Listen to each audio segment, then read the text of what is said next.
Hey guys, tonight we're doing something that sounds delightful on the surface and absolutely catastrophic the moment you look any closer. We're going to Versailles. Not for a stroll through the gardens or a polite glance at the Hall of Mirrors, we're sitting down for dinner. An actual formal multi-hour 17-course dinner at the court of Louis XIV, the Sun King himself, the man who turned eating in public into a competitive sport.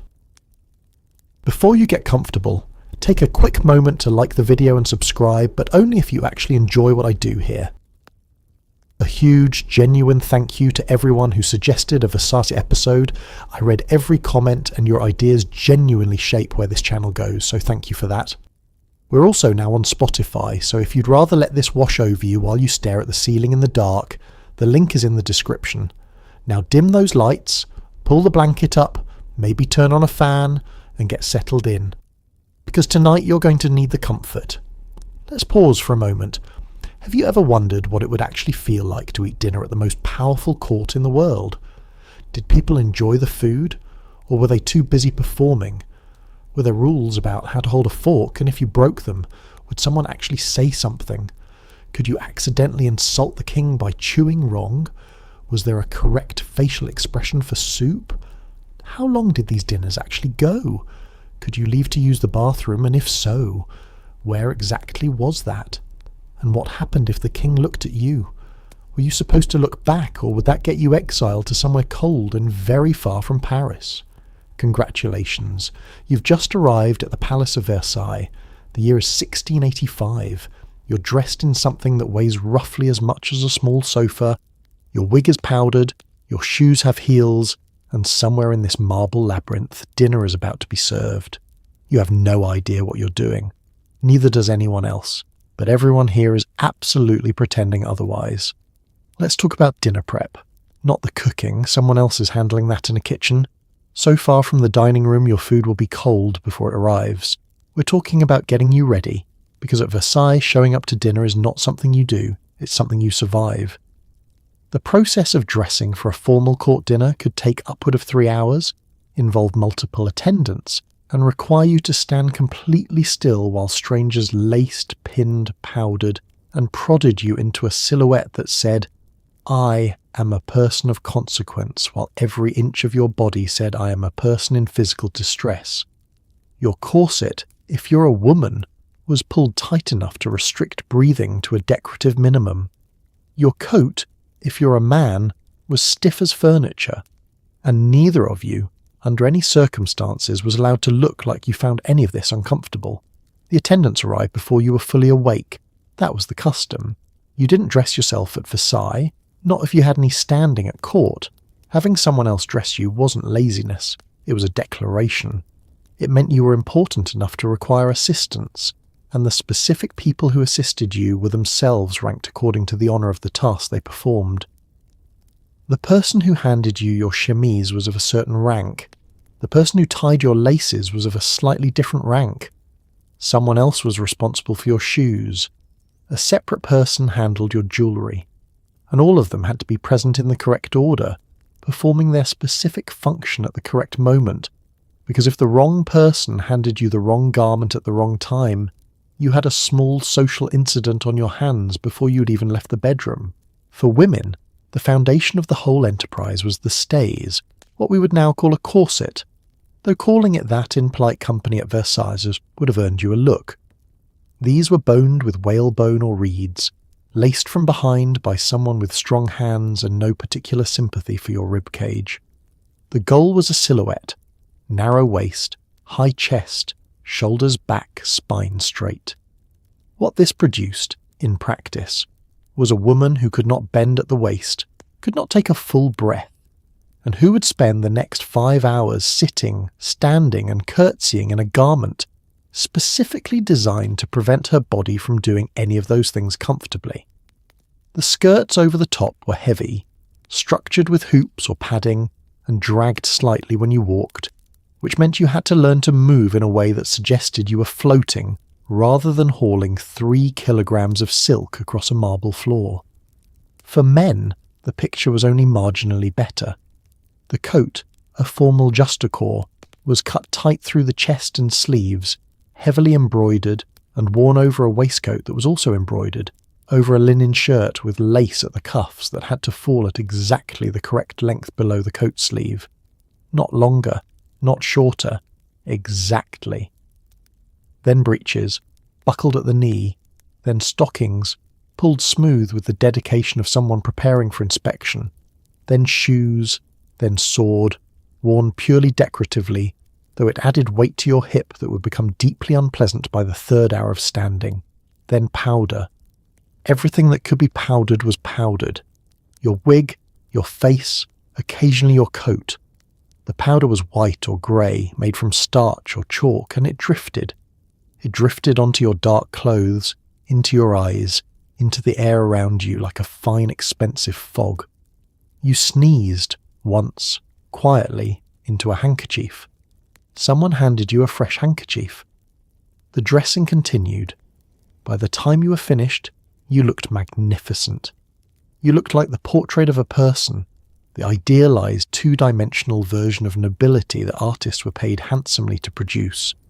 You also couldn't sit down without assistance, couldn't raise your arms above shoulder height, and had lost all sensation in your lower ribs. Dinner hadn't started yet. You were already tired. You fixed your expression into something pleasant and unreadable, and began the journey to the dining room, which was, of course, on the other side of the palace. Before you could even think about food, you had to deal with what was happening on top of your head, because in 1685, your hair was not your hair. It was a wig, towering, powdered, scented with violet or rose or something that smelled faintly of ambition, and it needed to be positioned with architectural precision before you went anywhere near the king's table. Wigs at Versailles were not accessories, they were status reports. The higher the wig, the louder the statement. Some of them rose nearly a foot above the head, dusted in white or grey powder that would drift onto your dark coat throughout the evening like very expensive dandruff. They were made from human hair, horsehair or goat hair, often all three, and they were hot, heavy, and crawling with potential. The word lousy, meaning terrible, actually comes from the Old English word for lice. You can do the math on why that became an issue at formal dinners. The wig had not always been fashionable. Louis XIII started wearing one to cover his premature baldness, and because he was the king, the court followed. By the time Louis XIV inherited the throne, the wig had evolved from a practical solution to a cultural institution. Louis XIV himself had an extraordinary head of hair in his youth, and didn't actually need one, but he wore them anyway, because by then wigs were what powerful men wore, and Louis XIV was interested above all else in looking like exactly what he was. He employed a personal wig maker.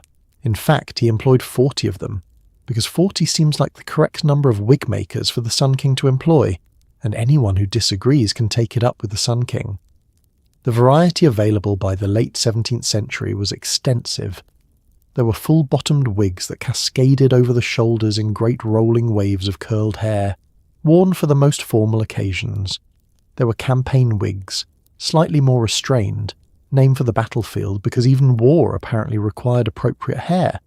There were wigs for riding, wigs for court, wigs for morning and wigs for evening, and the selection of the correct wig for the occasion was itself a small act of expertise that separated the experienced courtier from the provincial tourist who just arrived from somewhere without a decent hairdresser. To wear the wig, your own hair was pinned as flat as possible underneath, sometimes shaved at the temples to improve the fit. The wig was then placed by your attendant, adjusted, pinned in place and powdered, a process that involved a small bellows or a puff, and produced a cloud that temporarily obscured your upper half. You held a cone of paper over your face during this step to protect your complexion. The powder settled. The attendant stepped back. You turned to examine the result in the mirror with an expression that suggested you were reviewing a painting rather than looking at your own head. The problem was the heat. A full-bottomed wig sitting on your head in a room full of candles and several hundred bodies generated a warmth that was, diplomatically speaking, significant.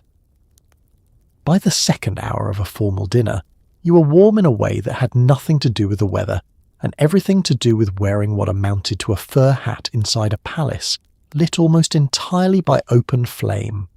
You did not remove the wig. You did not adjust it. You did not tilt your head in a way that might disturb it. You sat, powdered and magnificent, with your internal temperature quietly climbing, and you maintained the expression of a person who found all of this completely natural. By the end of the evening, the powder had migrated south. There was a fine grey dusting on your shoulders, your collar, the tops of your gloves. The wig itself had shifted, almost imperceptibly, about a 1/4 inch to the left. Tomorrow morning, the wig maker would come again. The cycle would begin again. At Versailles, the wig was never quite finished.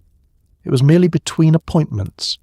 Getting to dinner at Versailles was itself a navigational and social endurance test, because the palace was not a building so much as a small, very confused city made of marble. Over 2,000 people lived and worked at Versailles at its peak, and the corridors, staircases and antechambers between your apartments and the king's dining room were not empty. They were full of courtiers, servants, minor nobles, foreign diplomats, and an assortment of people who had somehow gotten in and weren't entirely sure they were supposed to be there. You were expected to move through all of this with total composure, greeting the right people, ignoring the wrong ones, and navigating a building that had over 700 rooms without once consulting a map, asking for directions or looking even slightly lost. The Palace of Versailles was built, expanded and expanded again over several decades, until it covered an area that would have comfortably contained a medium-sized village. Louis XIV had started with his father's modest hunting lodge, and, through an act of architectural ambition that consumed an estimated 50,000 workers over 40 years, transformed it into the largest palace in Europe. The north wing contained apartments. The south wing contained more apartments. The central block contained the royal suite, the hall of mirrors, the chapels, the staterooms. Between all of these corridors, staircases, antechambers arranged in sequences specifically designed to slow your progress toward the king and allow your status to be assessed at each threshold before you were permitted to advance further. The antechamber system was the architecture of hierarchy made physical. To reach the king's dining room, you passed through rooms, each one accessible only to a progressively narrower rank. The first room, almost anyone. The second, a more restricted group. By the innermost chamber, you were down to the core of the court. People of sufficient rank, proven loyalty, and enough experience to know exactly how to behave in close proximity to royalty. Each door you passed through was a small social judgment rendered in real time, and failing to be admitted was the kind of quiet, visible humiliation that lingered for weeks. The walk itself required a specific pace, not hurried, which suggested anxiety, and not slow, which suggested either arrogance or that you'd gotten lost, which amounted to the same thing. You nodded to the right people and looked past the wrong ones, a skill that sounds easy until you try to do it naturally in a corridor with 40 people in it, who are all doing the same thing in the opposite direction. You held your hat correctly. You managed your sword so it didn't clatter against the marble. If you encountered someone of significantly higher rank moving the other direction, you yielded, but only so much, because yielding too much also said something unflattering about your position. And then there was the marble.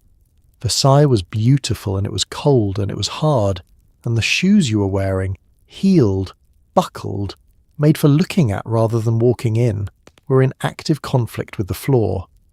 The heels clicked with every step, which was unavoidable and therefore not embarrassing, but a stumble was a different matter entirely.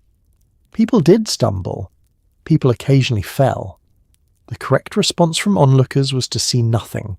The correct response from the person who fell was to rise with the unhurried composure of someone who had intended to do that, brush their coat, and continue walking as though the floor had simply made a minor administrative error.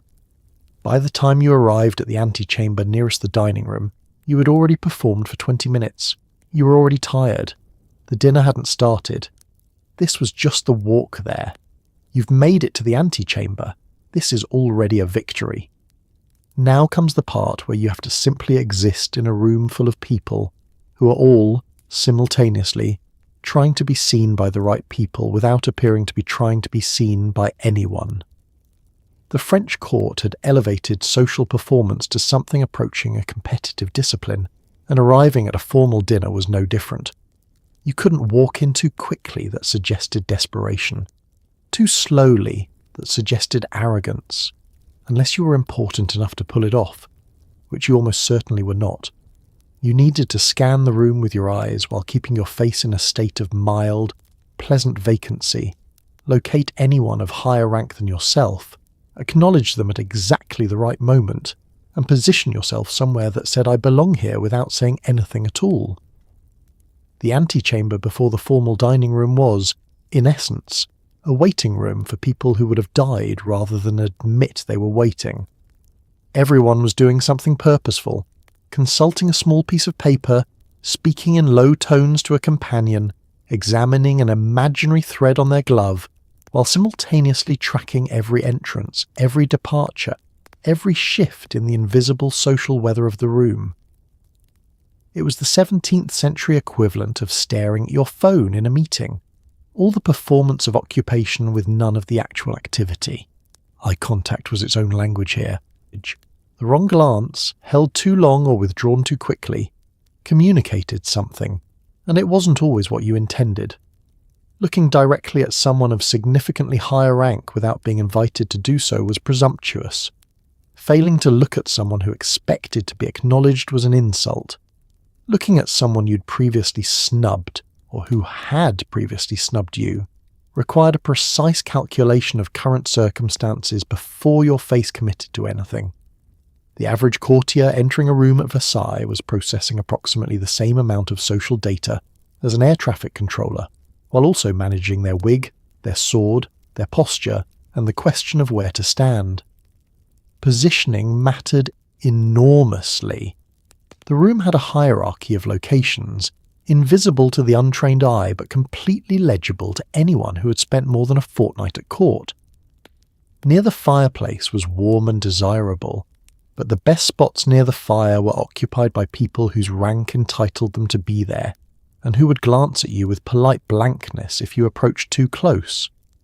Near the door was convenient, but suggested you were either arriving or preparing to leave, neither of which projected confidence. The middle of the room was exposed and required you to be sufficiently interesting to justify standing there. The ideal position was near enough to the centre of conversation to be included, far enough from the walls to look purposeful, and adjacent to at least one person of higher rank, whose proximity improved your own apparent status. You found your spot. You adopted your expression, pleasant, composed, faintly interested in something slightly above and to the left of everything actually happening. Someone you vaguely recognized caught your eye and nodded. You nodded back with precisely the warmth due to someone of their rank relative to yours, which you had calculated in approximately half a second. They moved away. Someone else arrived. The room shifted and recalibrated, everyone adjusting their position in the invisible social grid like chess pieces on a board, where no one admitted the game was being played. And this, remember, was before dinner. Before the food, before the ceremony, before the king had even entered the room. This was the preamble, the amuse-bouche of social performance, if you will, and it had already cost you more energy than most people expend in a full working day. You stood in your rigid coat, your powdered wig, your pinching shoes, and you smiled the smile of someone who found all of this completely natural. You had been practicing that smile for years. Tonight, it was finally getting its money's worth. Here is the part where things stop making sense by modern standards. The most formal royal dinners at Versailles, called the Grand Couvert, were not private. They were public events. The king and queen ate their dinner at a raised table in front of an audience. Real people, standing behind a barrier, watching them chew, watching them pour wine, watching them signal silently to attendants, with a gesture so small you'd miss it if you blinked. This was not considered strange. This was considered an honour. People travelled from across Europe to watch Louis XIV eat dinner, and Louis XIV ate dinner knowing they were watching, and the whole thing was conducted with the solemn pageantry of a state funeral, except everyone was still alive and there was soup. The Grand Couvert was held most Sunday evenings and on major feast days, and it was open to anyone respectably dressed. You didn't need an invitation. You needed appropriate clothing, a hat to remove at the correct moment, and the ability to stand quietly for several hours without causing an incident. Members of the public, merchants, lawyers, minor provincial nobles, tourists with good coats, could and did attend. They lined the barriers, they whispered to each other, they watched. The king knew they were there and ate with the calibrated composure of a man who'd been watched his entire life and had long since folded the audience into his understanding of what dinner was. Louis XIV understood something about power that most monarchs before him had only partially grasped. Visibility was strength. Hiding behind closed doors suggested you had something to hide. Eating in public, dressing in public, conducting the private rituals of daily life in front of witnesses transformed those rituals into performances, and performances communicated authority. The lever, the ceremony of the king's morning rising, worked on the same principle. Watching the king wake up, wash, dress, and eat breakfast in strict ceremonial sequence was not an imposition on royal privacy. It was the point. It said, "This man's existence is so significant that even his breakfast is an event worth attending." The table itself was magnificent in a way that the word magnificent doesn't quite cover. The Grand Couvert table was set with silver and gold plate, actual solid silver, not plate in the modern electroplated sense, arranged in geometric precision with a symmetry that required a trained eye to execute and a measuring instrument to verify. The centerpieces were elaborate confections of silver, flowers, and candles that existed primarily to be looked at and secondarily to illuminate the meal. The tablecloth was changed between courses with a ceremony of its own. The glassware was Venetian or French crystal. Everything that could catch and multiply candlelight caught and multiplied candlelight, until the table looked less like a place to eat and more like a controlled explosion of wealth. The king sat at the centre. The queen, if present, sat beside him. Other members of the royal family were arranged according to strict rules of precedence. Conversation at the table was monitored from the public area by people whose entire evening's entertainment was the question of what the king might say to the queen between the fish and the meat.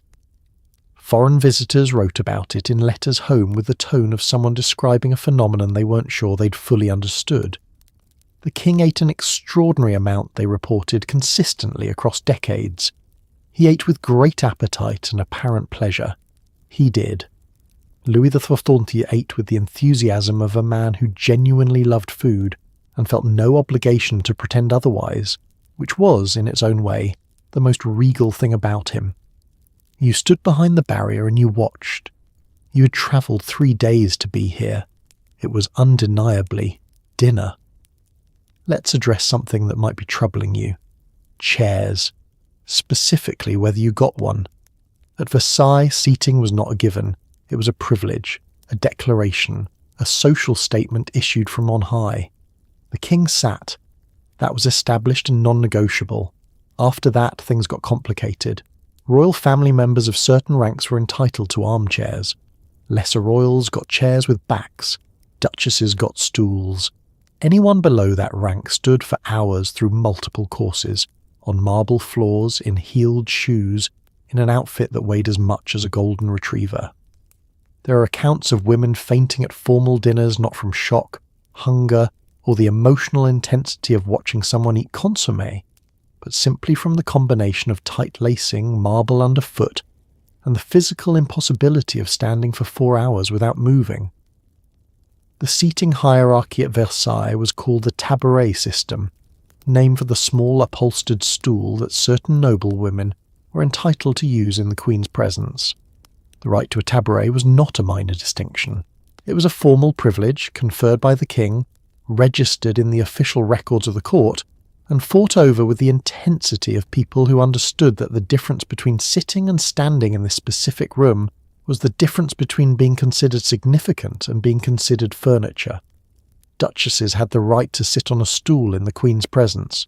Countesses did not. The line between those two categories was the line between a position of recognised status and an evening spent upright on marble in heeled shoes, smiling. The struggle for seating rights generated more correspondence, more lobbying, and more carefully worded petitions than most genuine political crises of the era. Saint-Simon, the great chronicler of Versailles life, devoted entire chapters to the tabouret question, with the fascinated attention of someone watching a slow-motion constitutional crisis conducted entirely through the medium of furniture. A woman who believed herself entitled to a stool and was denied one did not simply accept it. She campaigned. Her husband campaigned. Letters were written to ministers. Favours were called in, and the matter could remain unresolved for years while everyone involved spent their evening standing. For men, the situation was different, but not better. Male courtiers of most ranks stood in the presence of the king, unless specifically invited to sit, which was a significant and noted distinction. Standing was the default, and it was expected to be done well. Slouching was visible and remarked upon. Shifting your weight from foot to foot was the posture of a person who hadn't been at court long enough to learn to distribute their suffering invisibly. The ideal stance was straight-backed, shoulders easy, expression open and composed, for however many hours the occasion demanded. Men who had spent years at Versailles developed a particular ability to stand completely still for extended periods that was less a courtly grace than a survival mechanism refined over time. The marble floor was the specific villain in all of this. Marble is cold, marble is hard, and marble has zero give under a leather heel. By the third hour of a formal dinner, your feet had moved through the stages of discomfort, mild, moderate, significant, philosophical, and arrived somewhere in the region of acceptance. You were not in pain. You were simply aware of your feet in a way that was difficult to ignore and impossible to address. You stood, you smiled. You made a mental note to spend more time in the chair in your own apartments tomorrow, and to never again complain about anything that involves sitting down. You might think, a napkin is a napkin. You would be wrong. At Versailles, the napkin was a social document. Its size, its placement, the manner in which it was presented to you, and what you did with it afterward were all calibrated to your rank and your awareness of court etiquette. The grandest napkins were enormous, more tablecloth than anything, and were placed on the lap with a specific folding technique that, if done incorrectly, announced your inexperience to everyone seated within a 10-foot radius. The king's napkin was presented on bended knee by a senior court official as part of a ceremonial sequence that took place before anyone had tasted a single thing. You watched this happen. You did not move until the appropriate moment. You were already hungry, and you'd only been in the room for 6 minutes. Napkins at the French court had a long and surprisingly charged history. In earlier centuries, the tablecloth itself had served as the communal napkin. Guests were expected to wipe their hands and mouths on the edge of the cloth, which explains several things about why the French eventually decided to address the situation more formally. By the time of Louis XIV, the individual napkin had become standard at court, but individual napkin did not mean what you might assume. These were large, elaborate pieces of linen, folded into shapes, some folded into fans, some into decorative structures resembling animals or architectural forms, by the servants of the nappe, the linen service, who spent considerable portions of their working day doing nothing but folding napkins into increasingly ambitious configurations. The formal presentation of a napkin was a small ceremony, layered inside the larger ceremony of the dinner. At the grandest level, the king's napkin was brought to the table on a silver salver by an official of the royal household, who bowed, presented the napkin, and withdrew. The king took the napkin. This signalled that dinner had, in some formal sense, begun. Everyone else's napkins were placed by servants at roughly the same moment, and the simultaneous unfolding of several hundred napkins by several hundred courtiers produced a sound like a flock of very expensive birds taking flight. What you did with the napkin once you had it was regulated too, though the regulations existed in that frustrating zone between written rule and understood custom, where no one could tell you exactly what was correct, but everyone could see when you were wrong. The napkin went on your lap. The corner of it could be tucked into a buttonhole if you were eating something particularly aggressive, though this was considered slightly old-fashioned by the 1680s. You did not tuck it into your collar, which was the practice of someone whose relationship with sauce was historically problematic and who had simply given up trying to win. You used it to dab, not wipe. You folded it when you set it down so that the soiled portion was hidden. When dinner concluded, you did not refold it into an elaborate shape. That was the servant's work, but simply left it placed neatly, suggesting a person who understood restraint in all things, including linen. The napkin was, in the end, a test of your understanding of the gap between what was necessary and what was correct. Eating was necessary. Appearing to eat without any visible evidence of needing to eat, without stains, without urgency, without any of the biological frankness that eating actually involves, was correct. The napkin was your primary tool for maintaining that fiction for several hours. It was the cloth barrier between who you actually were and who Versailles required you to be, and you handled it accordingly, with the careful attention of someone who understood that at this table, even the things that were meant to help you could give you away. Now let's talk about the food itself, which sounds like relief but isn't, because a formal Versailles dinner did not consist of a reasonable number of dishes. It consisted of what can only be described as an act of culinary aggression. 17 courses was not unusual. Some formal banquets ran longer. The courses arrived in waves called services, each one a separate act in a performance that could stretch across 4 to 5 hours. There was soup, then more soup, then fish, then meat, then more meat, then something involving pastry, then something involving fruit presented inside something else that was also fruit, then a dessert table that was assembled during dinner and had been decorated with sugar sculptures of classical mythology since that morning. Each course was carried in by a procession of servants and placed with ceremony. You were expected to eat some of everything. You were also expected to continue existing as a functional human being at the end of it.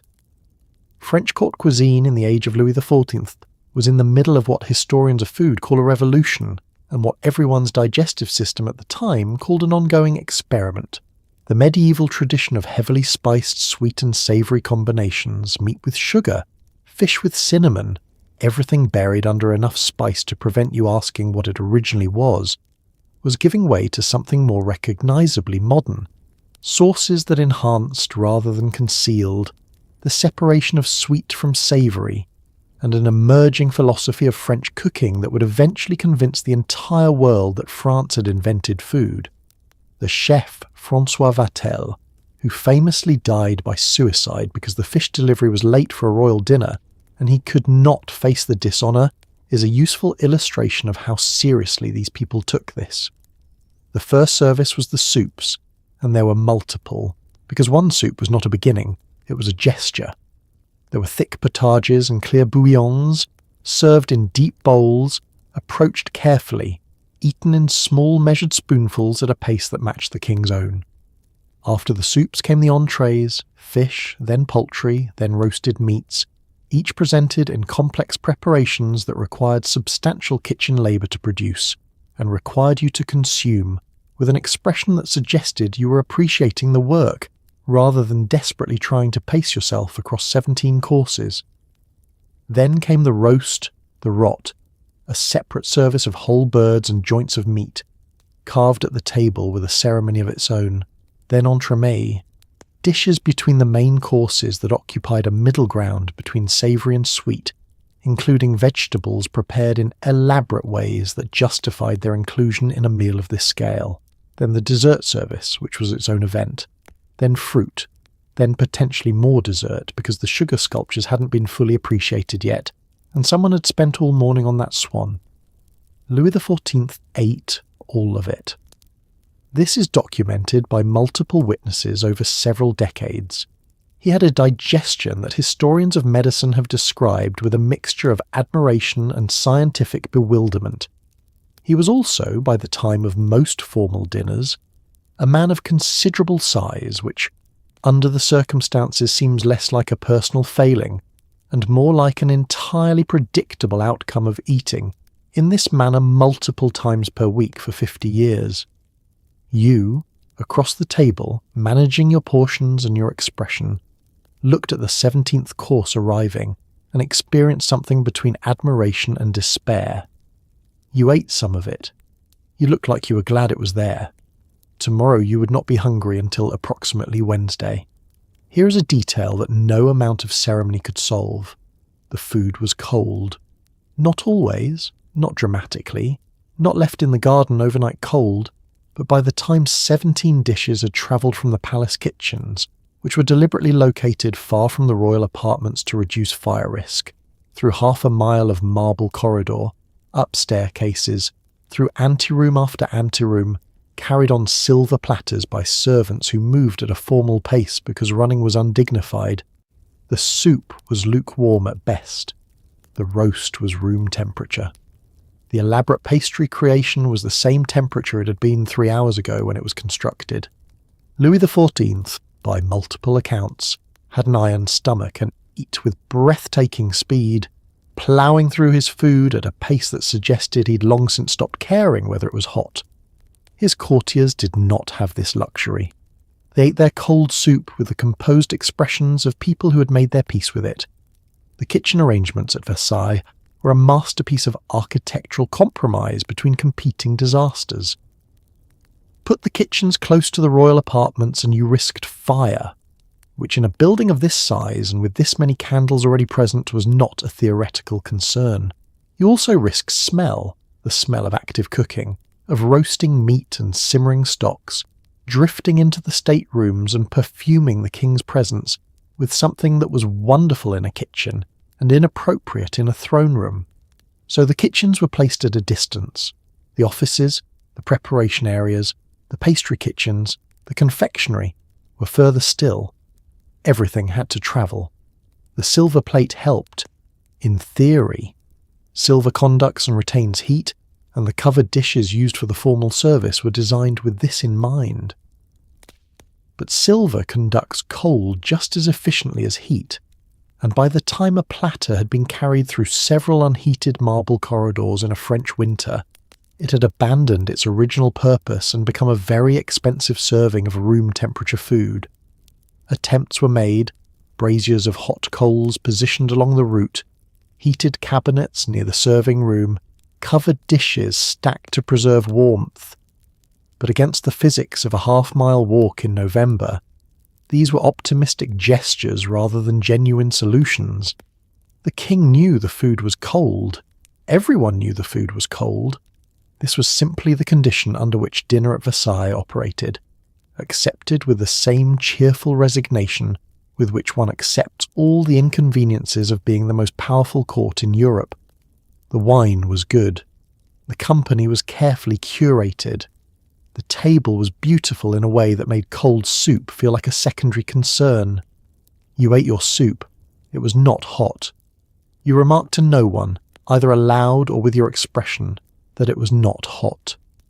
You were a person of refinement and you ate what was placed in front of you with an air of perfect satisfaction, because the alternative, making a face, or pushing the dish away, or asking whether perhaps something warmer might be available, was the kind of thing that got written about in letters home by foreign visitors who didn't understand how things were done here.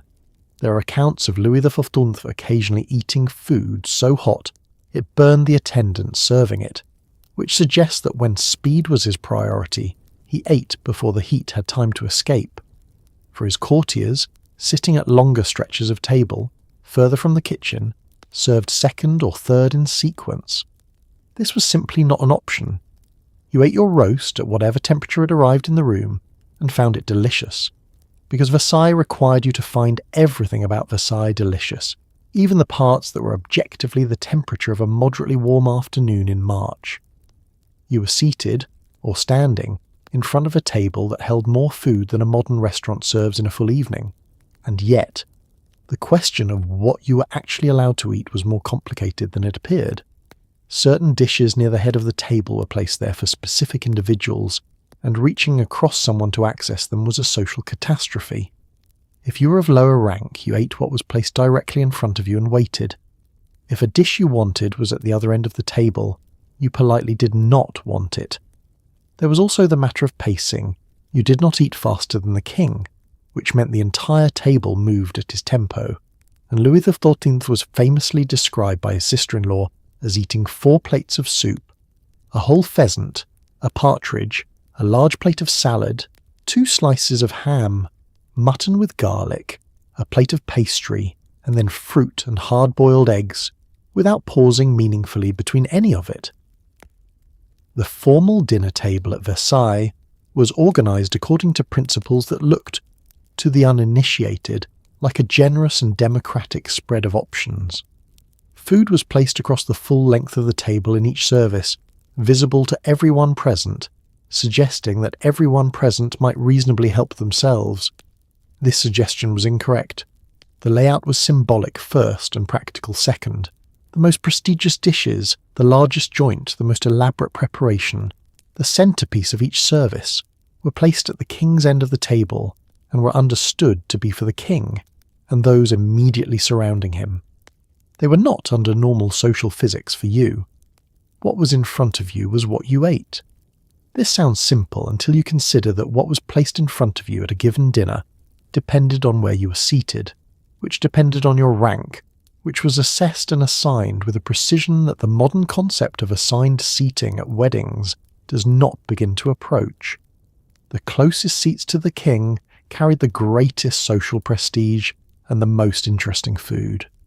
The seats further down the table were progressively less prestigious and progressively less well supplied, so that the experience of the dinner varied enormously, depending on where in the room you happened to be, in a way that everyone understood and no one acknowledged. Reaching across another person to access a distant dish was categorically not done. Asking for a dish to be passed was possible with the correct phrasing, through the correct intermediary, but required a social calculation that for many courses wasn't worth performing. So you ate what was near you, in the quantities that seemed appropriate given your rank, at the pace set by the man at the head of the table who was currently consuming a pheasant with the focused energy of someone who hadn't eaten since this morning, which he had. He'd had an extensive breakfast conducted with its own set of ceremonies. He simply ate this way because he enjoyed it, and because no one was going to tell him otherwise. You ate your portion of whatever was directly available to you. It was very good.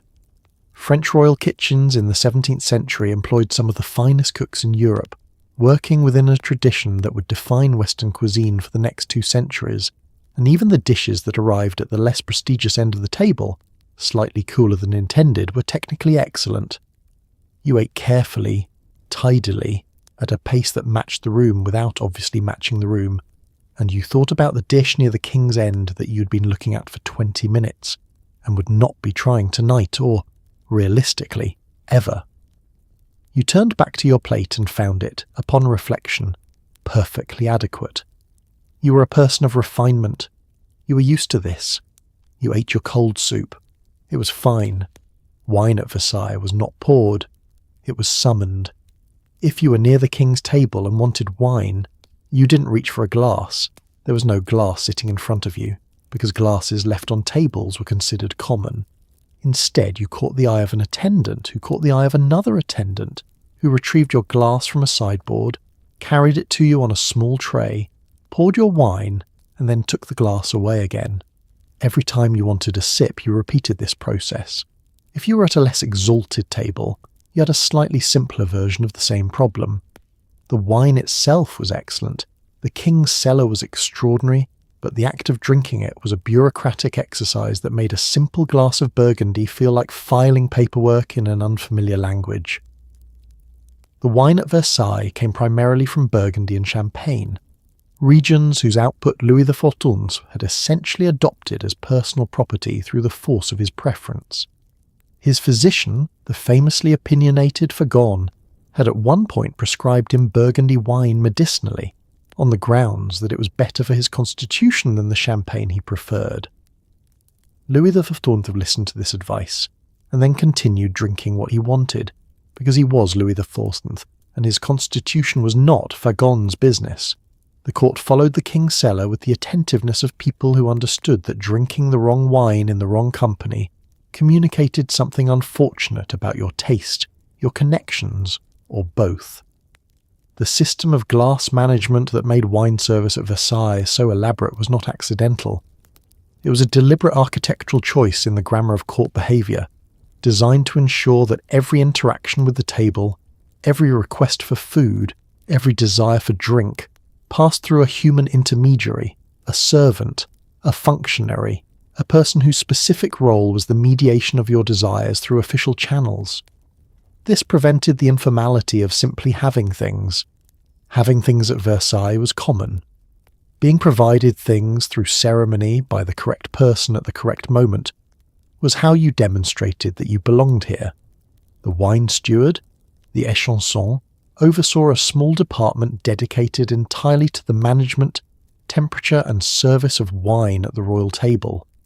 The king's wine was kept in a specific location, brought to the table by a specific route, poured by a specific person into a specific glass that had been rinsed, inspected and approved. Before it reached the king, it was tasted. We'll come to the tasting system later, but understand that by the time your wine arrived, it had already been drunk, assessed, and cleared by at least 2 people whose entire career rested on the wine being exactly right. For you, further down the table, the process was less ceremonially intense, but still thoroughly unlike simply having a glass of wine. You indicated your wish. An attendant appeared. The glass was fetched, filled, presented, and then removed, leaving you in the clean-line condition of a person who had just had wine and was now once again without it. If you wanted more, you began the process again.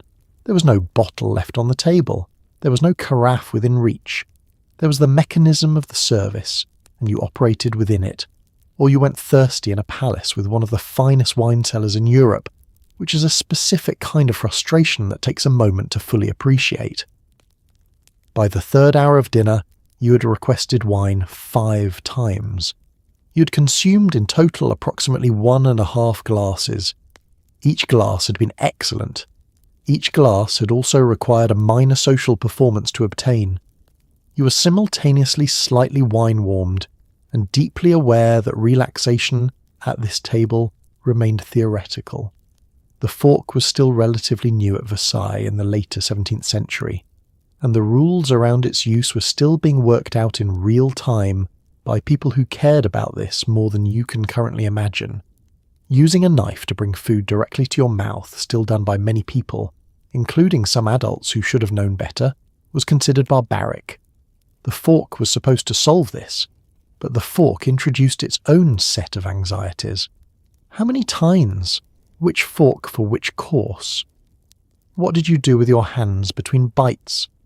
What did you do when you were finished?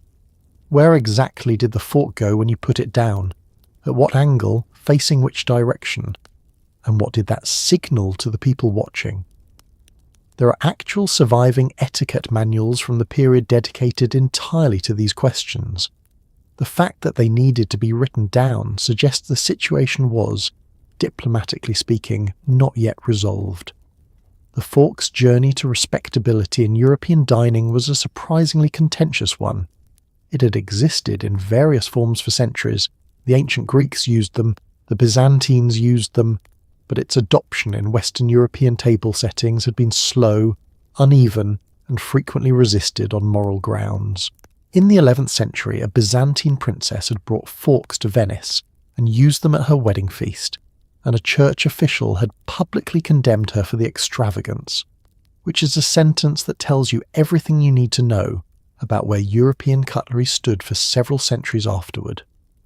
By Louis XIV's court, the fork was firmly established as the correct instrument, but the etiquette around it was still crystallizing, and the gap between knowing you should use a fork and knowing exactly how to use it correctly in every possible situation was wide enough to humiliate you in full view of 200 people. The basic rule was clear enough. You did not eat with your hands if a fork was available. Beyond that, things became contextual. Bread was broken and eaten by hand, not cut, not forked. Broken, with the fingers, in pieces small enough to consume without drama. Fruit at the dessert course was sometimes eaten by hand, sometimes with a small fork, depending on the fruit, the preparation, and what the person of highest rank at your section of table had just done with theirs. Cheese, if present, required its own instrument. Shellfish were their own problem, and had been for years. Between bites, your hands needed somewhere to be, and they needed to be there quietly. Resting your elbows on the table was not done. Letting your hands fall into your lap between every bite suggested either exhaustion or a moral vacancy. The approved position, fork held loosely, wrist angled, elbow neither raised nor dropped, was one of those things that looked natural on people who'd been doing it since childhood, and deeply unnatural on everyone who had learned it 6 weeks ago from a pamphlet. And then there was the question of what happened when you finished. You placed your fork on the plate. The angle of placement communicated something, whether you were done, whether you were resting, whether you found the course adequate or extraordinary or merely sufficient. These signals were read and interpreted by the servants removing plates, by your dining companions, and potentially by anyone in the room paying sufficient attention, which at Versailles was everyone, always. You put your fork down, you arranged your expression, you waited. Across the table, someone who had grown up here put their fork down in the unconscious, easy way of someone who had never had to think about it. And you understood, not for the first time this evening, the very specific gap between knowing the rules and inhabiting them. Dinner at Versailles was not a time to relax and talk about your week. Conversation at the royal table was a performance art, governed by invisible rules about topic, tone, duration, and which direction to speak. You did not interrupt. You did not complain. You did not introduce a topic that hadn't been invited. If the king spoke, everyone listened. If the king laughed, everyone found it funny. If the king made a remark that could be interpreted as a joke, the correct response was a warm smile of appreciation, held for exactly long enough to register, but not so long that it became strange. The wrong laugh at the wrong moment could be career-ending. The wrong silence could be just as damaging. There are accounts of brilliant, witty, well-educated people sitting at Versailles dinner tables and saying essentially nothing for 4 hours because the risk calculation simply didn't work out in their favour. The topics available for conversation at a formal royal dinner were fewer than you might expect. Politics was too dangerous. You might inadvertently reveal a position the king didn't share, or worse, one he hadn't yet formed. And either way, you had just made yourself a person with opinions in a room where opinions required royal authorization. Religion was even more treacherous. The revocation of the Edict of Nantes had happened the same year as our dinner, and the atmosphere around theological discussion was the atmosphere of a room where someone had recently and dramatically moved all the furniture. Everyone knew where the furniture used to be, no one was sure where it was now, and walking confidently in any direction risked collision. War was acceptable as a topic because Louis XIV had been conducting several simultaneously, and enjoyed discussing them. Hunting was always safe. Art was safe, provided you admired the right art. The king's own building projects were extremely safe, as long as you admired them correctly, specifically as masterpieces of royal vision rather than enormous expensive disruptions to the surrounding landscape that had displaced entire villages. The king's conversations tended to be precise and purposeful. He was not a man who made small talk for its own sake. When he spoke at dinner, he was usually either conveying information, eliciting it, or performing for the room. His questions were often tests. "What do you think of the new wing?" was not a request for your architectural opinion. It was an opportunity to demonstrate loyalty, taste and judgment, all in one sentence, under time pressure, while chewing. The correct answer involved genuine admiration without sycophancy, Specific detail without pedantry, and a quality of enthusiasm that was warm rather than overwhelming. Getting the balance right was the work of years. Getting it wrong was the work of a moment. If you were seated too far from the king to be included in the main current of conversation, you were responsible for maintaining a lower-level social atmosphere at your section of table. Pleasant, animated enough to demonstrate that the evening was going well, quiet enough not to interfere with what was happening nearer the head. This required the conversational equivalent of a low-sustained hum. Nothing too interesting, nothing too dull, nothing that would attract attention from the wrong direction. You spoke to your neighbour about the hunting season, about the weather, insofar as the weather at Versailles was a topic, which it marginally was, about a piece of music you had heard recently, attributed to the correct composer, admired in the appropriate terms. You filled the air with the sound of people having a pleasant dinner, and the pleasant dinner continued, and nobody said anything that would be remembered in the morning, which was precisely the goal. You'd been managing, more or less, for about 45 minutes. You hadn't knocked anything over. You had eaten your soup at an appropriate pace and expressed quiet, dignified appreciation for the fish course. And then it happened. The king looked at you. Not a long look, just a glance, a flicker of royal attention that lasted no more than 2 seconds. And in those 2 seconds, your entire body betrayed you. Do you bow? You're seated? Do you smile? What kind of smile? He hasn't said anything. Do you say something? What? He's already looked away. You spend the next hour mentally reviewing those 2 seconds and are unable to recall a single thing you ate afterward. This was normal. This happened to people who had lived at Versailles for years. The king's attention was a gravitational event, and no one was ever quite prepared for it, no matter how long they'd practiced. Louis XIV had spent his entire life being looked at, and he understood, with the instinctive precision of someone who had grown up inside the mechanics of power, exactly what his gaze communicated. He used it deliberately. A look in your direction during a public dinner was not an accident. He controlled his attention with the same care he applied to everything else in the room. A glance that lingered slightly was a mark of recognition. A glance accompanied by a slight nod was an acknowledgement. A look that found you and then moved on without expression was the king filing you away for later, and what later meant was anyone's guess and everyone's anxiety. The correct response to being looked at by Louis XIV was a small, respectful inclination of the head, not a full bow, which was impossible while seated without becoming ridiculous, not a smile broad enough to look presumptuous, not complete blankness, which suggested either insolence or absence. It was the head inclination of a person who was honoured to exist in the same room, and understood that the honour was not reciprocal in any literal sense. You practiced this at home. You had practiced it in the mirror on the morning of the dinner. In the moment, you were not entirely certain you had executed it correctly, and you would not be certain for the remainder of the evening, and possibly for several days following. Being spoken to directly by the king was an escalation of this experience that produced effects in otherwise composed adults that contemporary accounts describe with some sympathy. The knees, apparently, became unreliable. The voice in some cases either disappeared entirely or rose to a register the speaker had not visited since childhood.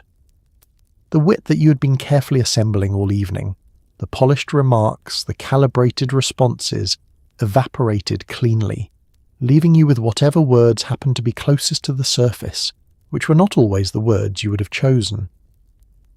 The Duc de Saint-Simon, who spent years at Versailles, and wrote about it with the frankness of someone who had already decided posterity was his real audience, describes watching otherwise formidable men become approximately the cognitive equivalent of a startled sheep the moment the king addressed them directly. And the king, watching this happen, received it with the tranquil graciousness of someone who had seen it many thousands of times and found it neither surprising nor particularly interesting. He asked his question.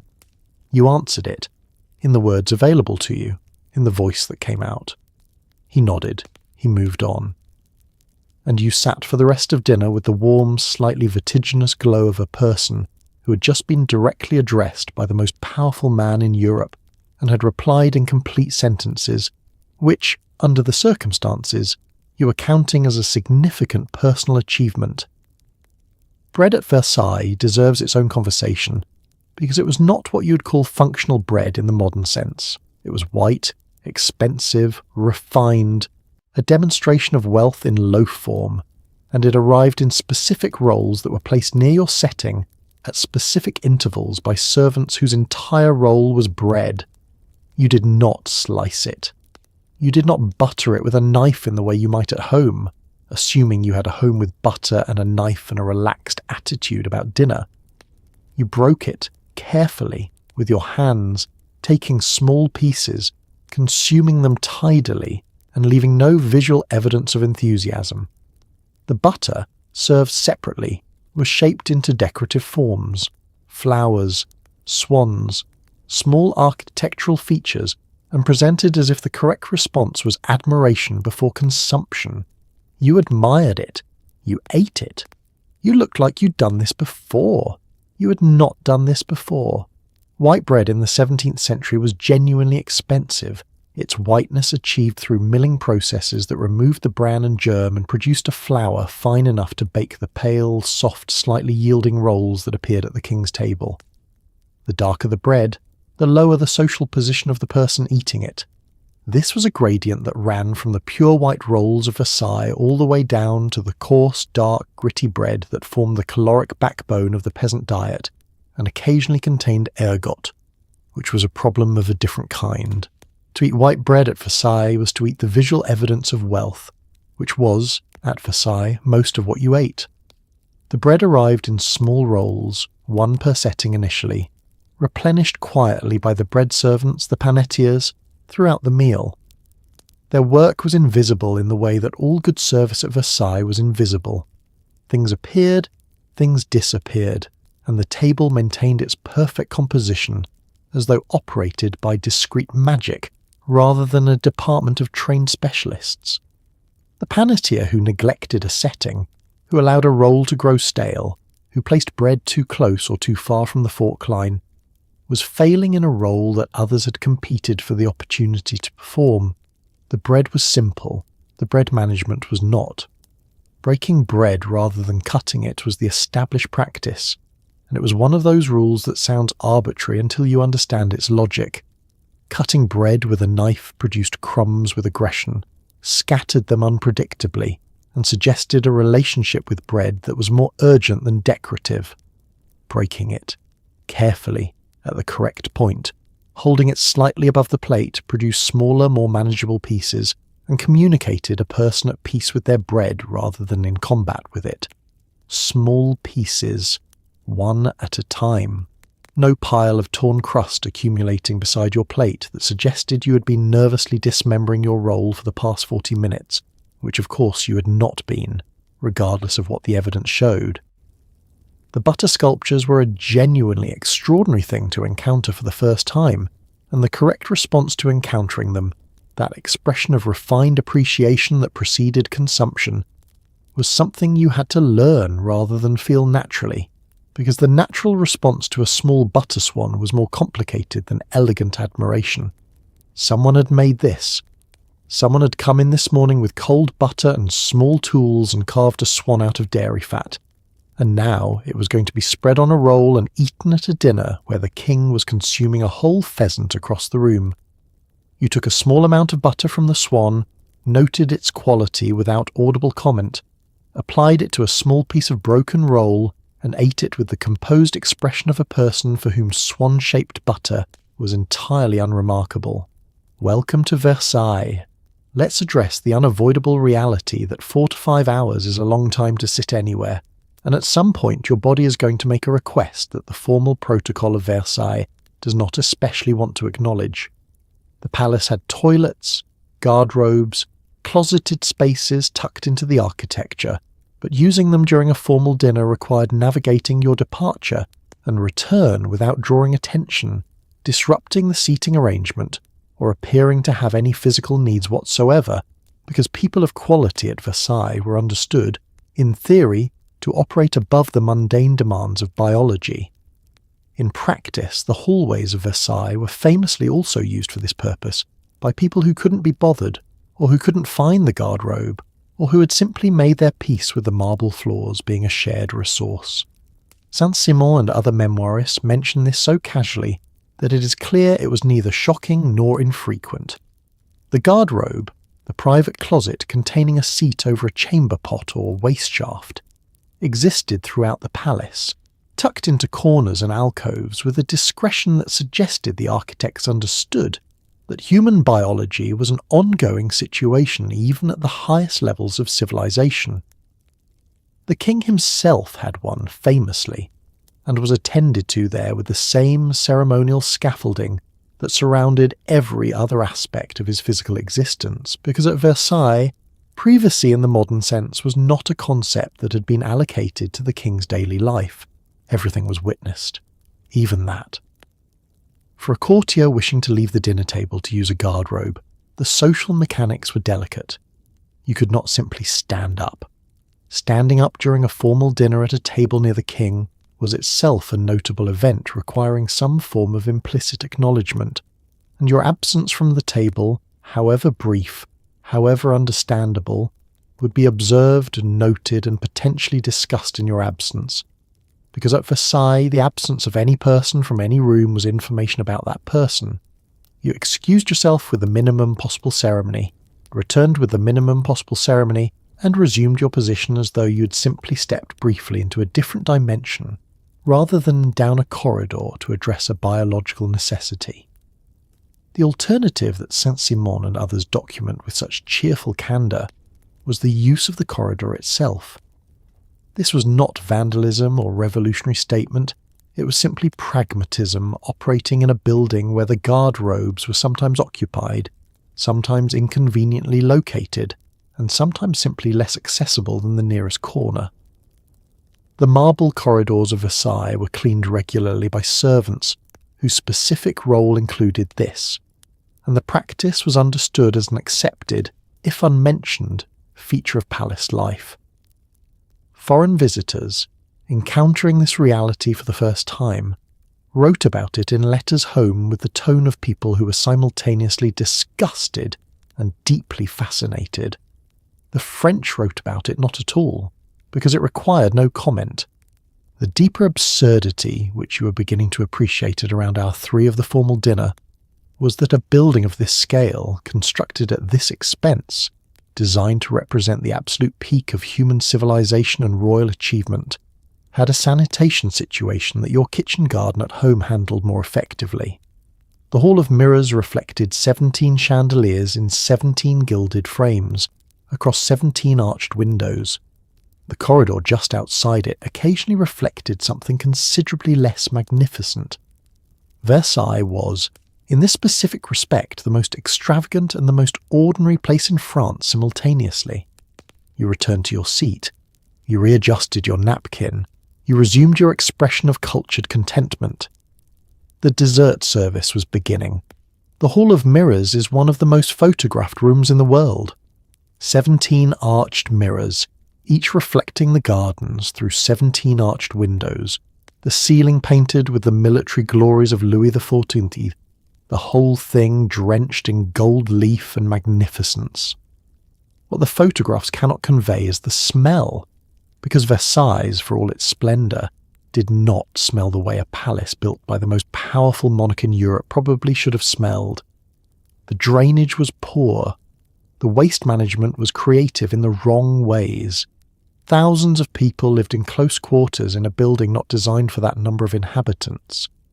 Perfume was not a luxury at the French court. It was infrastructure. Courtiers wore it heavily, applied it frequently, and presented scented oranges and pomanders at social events the way a modern person might offer a breath mint, out of genuine consideration for the people around them. The king's apartments smelled of flowers and wax. The back corridors did not. Versailles had been built as a hunting lodge and expanded into a palace in stages, and the sanitation infrastructure had never quite caught up with the ambitions of the architecture above it. The drainage system, such as it was, served a population of several hundred in a building that now housed several thousand, and the difference between those two numbers is where the problem lived. Waste from upper floor apartments had to go somewhere, and where it went was a subject that the palace's official correspondents preferred not to address directly. It went into cesspits beneath the building, which required regular emptying. It went into the gardens, which were magnificent and also occasionally olfactory evidence of the palace above them. It went, as we have established, into the corridors, which were cleaned but could not always be cleaned fast enough. Into this environment came the perfume. French perfumery in the late 17th century was one of the most sophisticated in the world. The town of Grasse in the south of France was already producing the essential oils and floral extracts that would make French perfume synonymous with luxury for the next 3 centuries. At Versailles, perfume was applied to clothing, to gloves, to handkerchiefs, to hair, and in some cases directly to furniture, walls, and upholstery. The king himself bathed infrequently by modern standards. Hot water and vigorous bathing were considered potentially dangerous to health, but was perfumed extensively, and his personal scent was a compound of musk, rose, and something his perfumeur had developed specifically for him, as bespoke as his coats and nearly as expensive. The result of several thousand perfumed people in a building with inadequate drainage was a smell that contemporary accounts describe with a range of responses from poetic to plainly horrified. The staterooms filled with fresh flowers changed daily, burning candles of the highest beeswax quality, and the concentrated perfume of the court smelled extraordinary in the way that extraordinary expense always smells. Rich, warm, slightly overwhelming, the olfactory equivalent of gold leaf. The kitchen smelled of cooking, which was at least purposeful. The garden smelled of fresh air and formal geometry, and the distant suggestion of what was going into them from above. The corridors between all of these spaces occupied an olfactory middle ground that was best navigated quickly and without deep breathing. You had learned this on your first day. You moved through them with the brisk purposefulness of someone who had somewhere to be, which you always did, and you arrived at the dining room carrying the warm scent of your own perfume and the faint memory of the corridor. You sat down. The room smelled of candles and flowers and the collective perfume of 200 finely dressed people. It smelled, in a word, correct. It smelled like Versailles. You had been here long enough now that you no longer noticed. That, too, was part of belonging. Before dinner and between certain courses, the king's hands were washed. This was not a private act. It was a ceremony, the lavement des mains, conducted with basin, pitcher, scented water and linen towel, in front of whoever happened to be present, which at Versailles meant it happened in front of an audience. The basin was held by someone of appropriate rank. The towel was held by someone of slightly different but equally calibrated rank. The water was poured by a third party. Louis XIV extended his hands, allowed them to be washed, dried them, and that was the hand-washing. The people who performed this function, who held the basin, who held the towel, considered these roles prestigious. They competed for them. Being the person who handed the king his linen was considered a meaningful social achievement in a court of 2,000 people, and if you understood why, you were probably already cut out for Versailles. The hand-washing ceremony was part of a broader system at Versailles, in which every aspect of the king's physical existence, waking, dressing, eating, washing, sleeping, had been formalized into a ritual with assigned roles, set sequences, and attached prestige. This system was called the etiquette, and while the word now means simply good manners, at Versailles it meant something more specific and more total. The complete choreography of royal life, codified into a set of procedures that governed who could do what, in what order, in what proximity to the king's person. The etiquette was not a suggestion. It was the operating system of the court, and departures from it, however minor, however inadvertent, were noted, discussed, and occasionally career-defining. The logic behind formalizing something as simple as hand-washing was the same logic that ran through all of the etiquette. Proximity to the king was power, and power needed to be allocated carefully. If you could hold the basin at the royal hand-washing, you were close to the king. You were close to the king routinely, reliably, as a function of your role rather than luck. People who were close to the king had his ear. People who had his ear had influence. People who had influence could advance their families, protect their interests, acquire positions and pensions and appointments that cascaded down through the social structure. So the question of who held the basin was not really a question about hygiene. It was a question about power, expressed through the medium of a silver pitcher and a linen cloth. The actual mechanics of the ceremony were brief. The water was scented, rose water or orange blossom, or something similarly appropriate, and poured over the king's hands while he held them above the basin. He rubbed them together with the unhurried composure of a man who had done this 10,000 times, which he had. The attendant with the towel stepped forward. The king dried his hands. The attendant stepped back. The basin was removed. The whole sequence lasted perhaps 90 seconds. You watched this from your position at the table and understood, in the specific way you understood all of Versailles after sufficient exposure, that what you were watching was not hand-washing. You were watching the court declaring who was important today, in real time, through the assignment of silver basins. The man holding the towel had probably worked for years to be standing in that exact spot. He held it with the composed pride of someone who had arrived. You watched him hold it. You noted the expression on his face. You thought about the years it had taken him to get there. Then the ceremony concluded, the next course arrived, and everyone returned to the dinner, which was, at this point, still going. Dinner at Versailles was not eaten in silence. It was eaten to music, live music, performed throughout the meal by musicians positioned in a gallery above the dining room, playing compositions by Jean-Baptiste Lully, or whoever had most recently produced something that met royal approval. The music was not background noise in the modern sense. It was carefully chosen, structured in movements, and performed with the seriousness of a concert, rather than the ambient softness of something designed to help you digest. You were expected to appreciate it at least partially, which meant that in addition to monitoring your fork angle, your napkin placement, the direction of your eye contact, and the temperature of your very expensive cold food, you were also an audience member. The king loved music. If you didn't love this particular piece, you loved it tonight. Jean-Baptiste Lully was the undisputed master of music at Versailles for most of Louis XIV's reign, a Florentine-born composer who had arrived in France as a child servant and risen through a combination of extraordinary talent, strategic ambition, and a relationship with the king built on the specific intimacy of a shared love of dance. Louis XIV had been a serious dancer in his youth.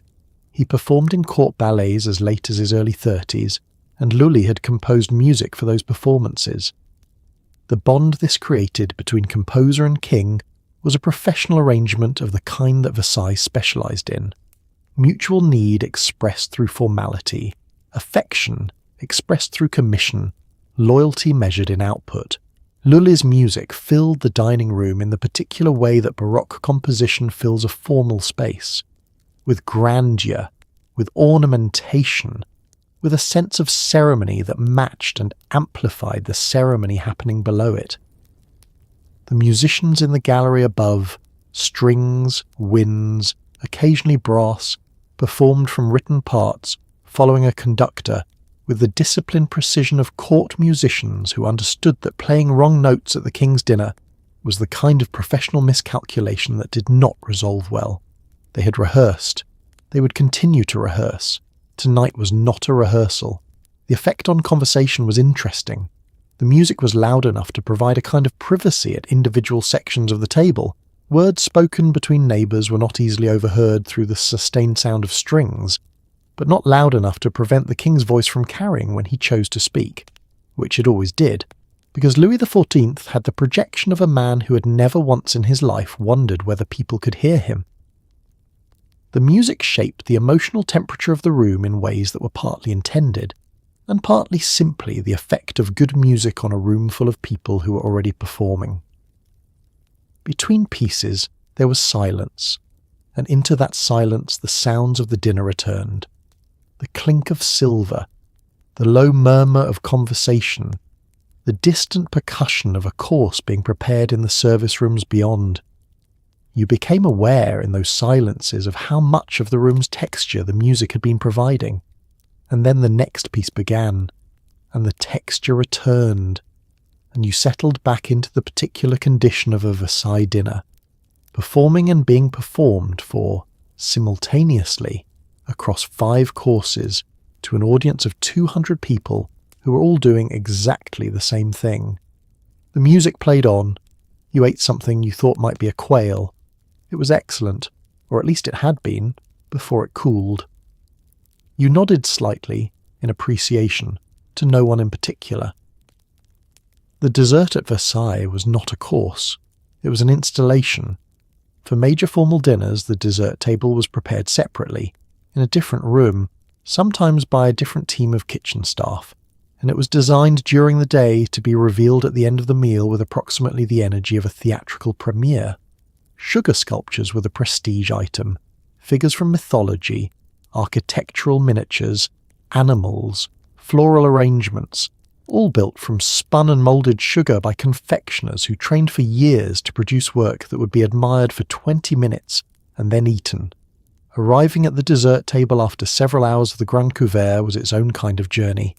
You moved from one room to another, you surveyed the spread with the appropriate expression of cultured appreciation, and then you ate a small piece of something made entirely of sugar while someone watched you enjoy it.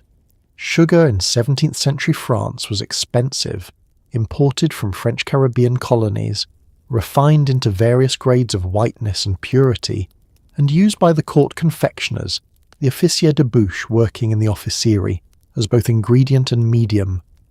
The finest sugar was almost sculptural in quality, capable of being melted, spun, pulled, cast into moulds, and set into forms that retained their shape and could be painted with food colourings or dusted with gold leaf, which was something that happened at Versailles and was apparently considered not excessive. A dessert table for a major court dinner was assembled over the course of a full day by a team of specialists who understood that their work would be evaluated by an audience that included some of the most sophisticated aesthetic arbiters in Europe, and who were therefore not inclined toward understatement. The mythology of the sugar sculptures tracked the mythology of the court. Hercules appeared frequently, given his particular usefulness as a metaphor for Louis XVI's strength and labours. Apollo, the king's personal symbol, the sun god, appeared in various forms. Allegorical figures of victory, fame, and abundance completed the usual cast. These were not small figures. At the grandest dinners, sugar architectures could rise to 2 or 3 feet, detailed and structurally ambitious, the work of confectioners who were effectively engineers working in a medium that did not appreciate humidity and had a limited structural lifespan. They were made to be seen and then eaten, which is either a profound statement about the ephemerality of beauty or just a very expensive dessert depending on your mood at hour 4 of a formal dinner. Moving to the dessert room was a processional of its own. The company rose, reformed into the correct order of precedence, and moved through the antechamber to the room where the table waited. The first sight of it was calculated to produce an impression, and it did consistently, because no matter how many times you had seen this kind of display, the scale of it, the white tablecloth, the sugar structures, the pyramids of fruit, the small dishes of preserved things and candied things and crystallized things arranged in geometric patterns across the full length of the table, was genuinely remarkable in the way that extravagance presented with confidence is always genuinely remarkable. You ate a small amount. You selected carefully because the dessert table was also a test of taste. Reaching immediately for the largest or most elaborate item suggested a relationship with sugar that was more personal than refined. You took something modest, admired the sugar Apollo nearest to your position, with a brief look of genuine appreciation that was also the correct brief look of genuine appreciation, and ate your dessert with the composed pleasure of someone for whom this was a pleasant conclusion to an enjoyable evening, rather than someone who'd been standing on marble for 4 hours and was beginning to fantasize about sitting down in an empty room in complete silence. The sugar was excellent. The Apollo was very detailed. Tomorrow the confectioners would begin again. Before a single bite of royal food reached the king's lips, it had already been tasted. Not once, multiple times, at multiple stages, by a rotating team of officials whose entire function was to die first if anything had gone wrong. The goûteur, the official food taster, was not a ceremonial nicety. It was a genuine precaution in a court where political poisoning was a documented historical reality and where the king's death would have been the most consequential event in Europe. The tasting sequence was elaborate. The cook tasted, the server tasted, the official taster tasted, and only then did the dish approach the table. Wine was poured from a specific bottle by a specific person into a specific cup that had been tested.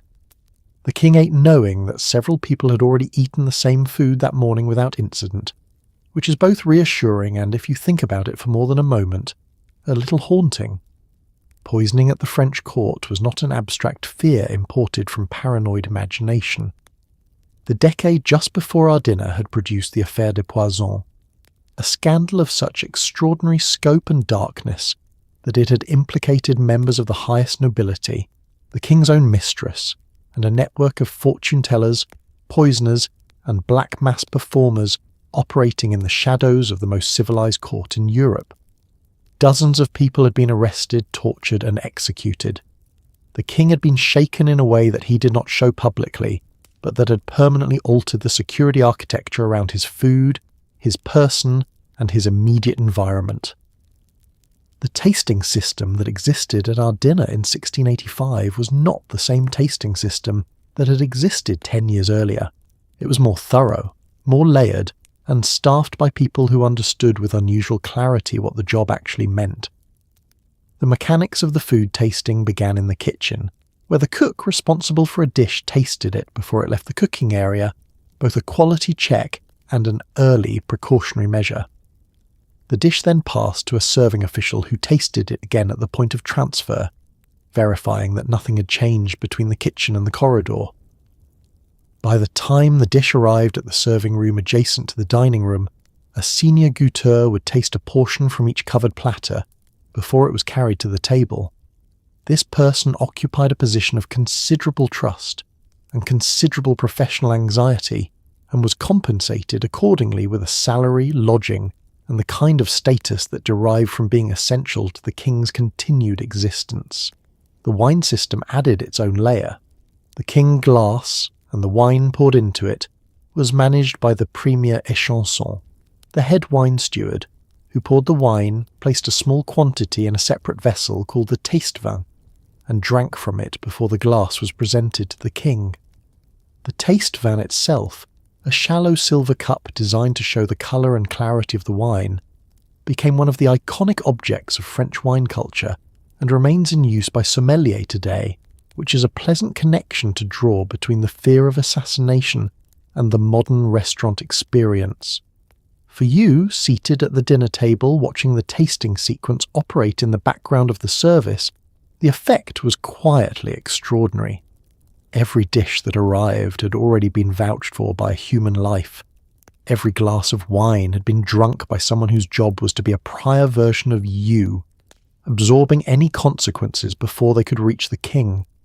The whole system was a machine for redirecting risk, elegant, expensive, and running continuously in the background of every meal, invisible unless you knew where to look. You took a bite of your own food, untested and unguaranteed, and reflected briefly on the democratic simplicity of your situation. Nobody was checking your dinner. Nobody, at this particular table, thought your dinner was consequential enough to be dangerous.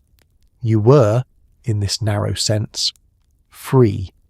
You ate your pheasant. It tasted fine. If you were being formally introduced to the court for the first time and attended your first Grand Couvert, this was considered one of the most important evenings of your life, and you had been preparing for it for weeks. You knew the bow, the 3 steps back, the angle of eye contact.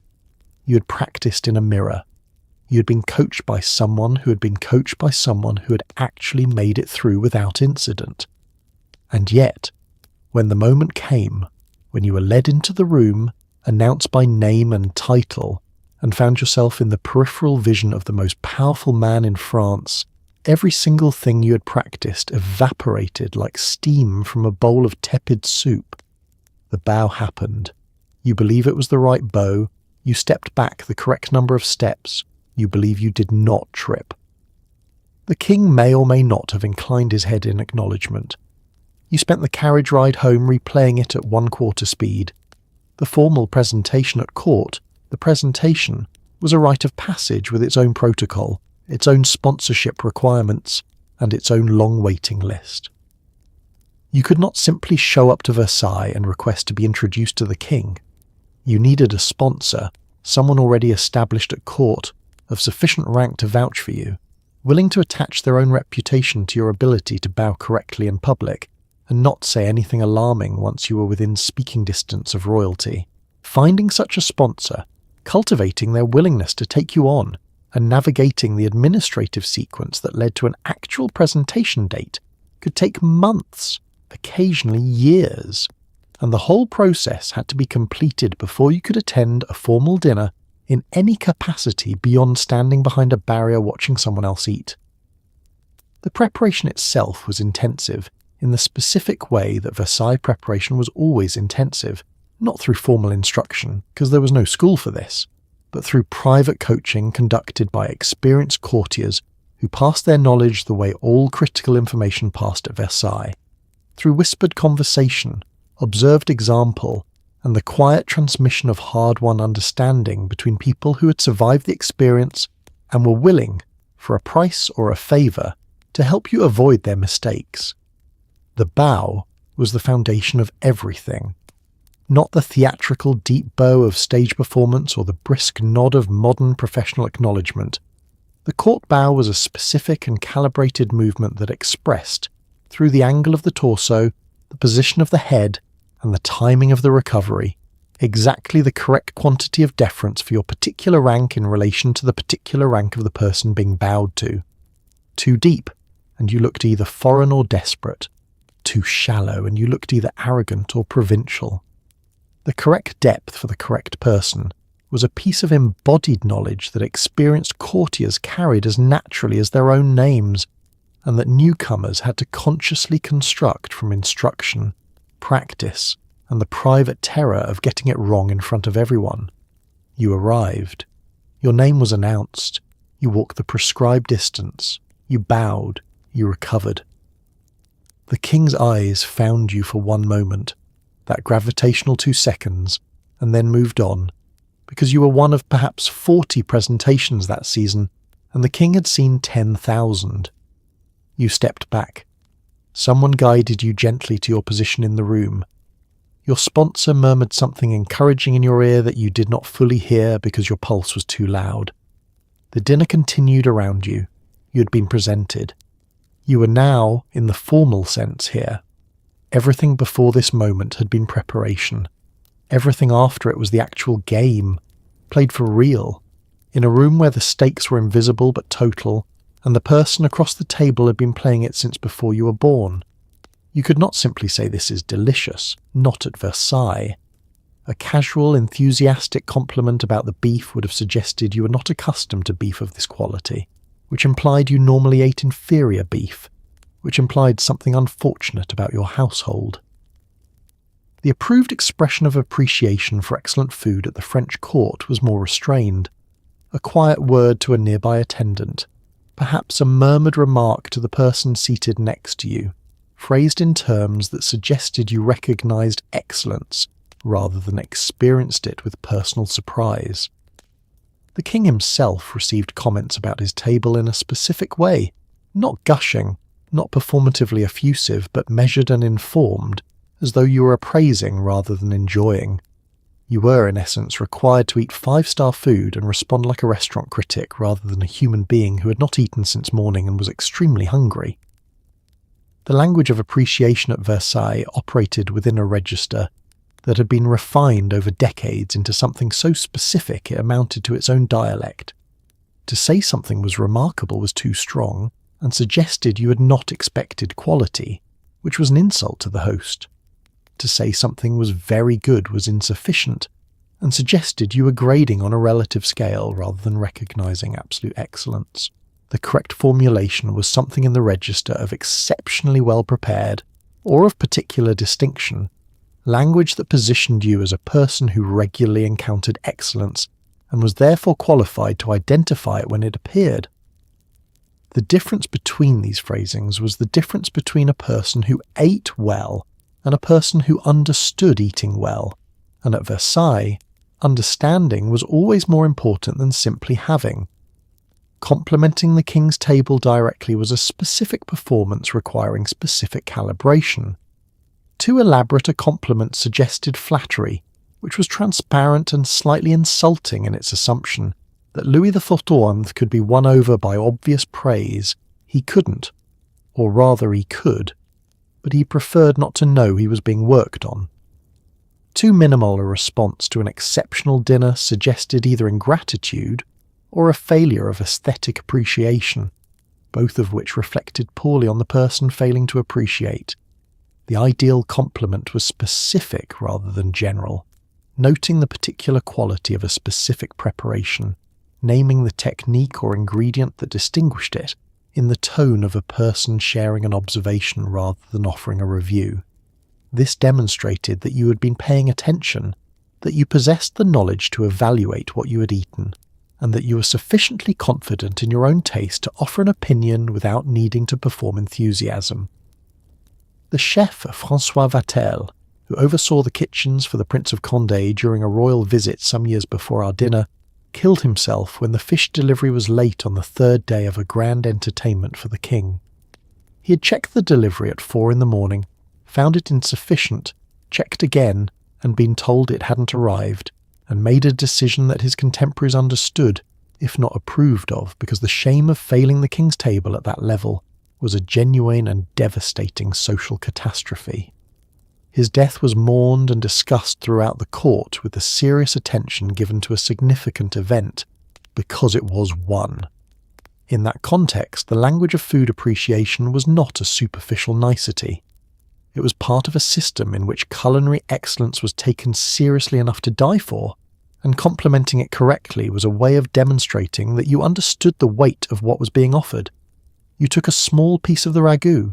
You noted its quality to your neighbour in 3 words. He nodded. The ragout was exceptional. You both knew it. Nothing more needed to be said. While you navigated your chair, your fork, and your terror, the servants of Versailles were executing a logistical operation so complex it required its own hierarchy, its own training system, and its own internal politics. The Maison du Roi, the royal household, employed hundreds of people specifically for the operation of royal meals, organised into departments that each controlled a specific part of the service. The bouche du roi for the kitchen, the chansonnerie for the wine, the fruiterie for the fruit and desserts, the gobeletterie for the tableware. Each department had its own head, its own protocols, and its own fierce sense of territorial ownership over its corner of the dinner. A servant from the wine department did not touch the bread. A servant from the kitchen did not interfere with the dessert. If something went wrong in the wrong department at the wrong moment, the resulting interpersonal politics could outlast the dinner by several months. The total number of people employed in the Maison du Roi under Louis XIV ran to several thousand, a significant fraction of whom were involved in the operation of royal food in some capacity. This included not just the cooks and servers visible during the dinner itself, but the vast support infrastructure that existed behind them. The provisioners who sourced ingredients from markets in Paris and the surrounding region, the storekeepers who managed the larders and cellars, the woodcutters who supplied fuel for the kitchen fires, the laundresses who processed the extraordinary volume of linen produced by a multi-course royal dinner for several hundred people, and the various administrative officials who oversaw the finances, schedules, and personnel management of an organisation that was, by any reasonable measure, the size of a small company running a very expensive restaurant on a permanent basis. The kitchen staff themselves operated in a hierarchy as rigid as any in the palace, with the premier cuisinier du roi, the head cook, at the apex, and a descending structure of sous-chef, sauce cooks, pastry cooks, roast cooks, and various specialists whose entire professional identity was defined by the specific preparation they were responsible for. The sauce cook did not roast. The pastry cook did not sauce. The roaster did not make pastry. This specialization produced extraordinary refinement in each area, because a person who does only one thing for years becomes exceptionally good at that one thing, which is the basic logic behind French haute cuisine, and also behind the fact that your sauce tonight was transcendent in a way that no generalist could have achieved.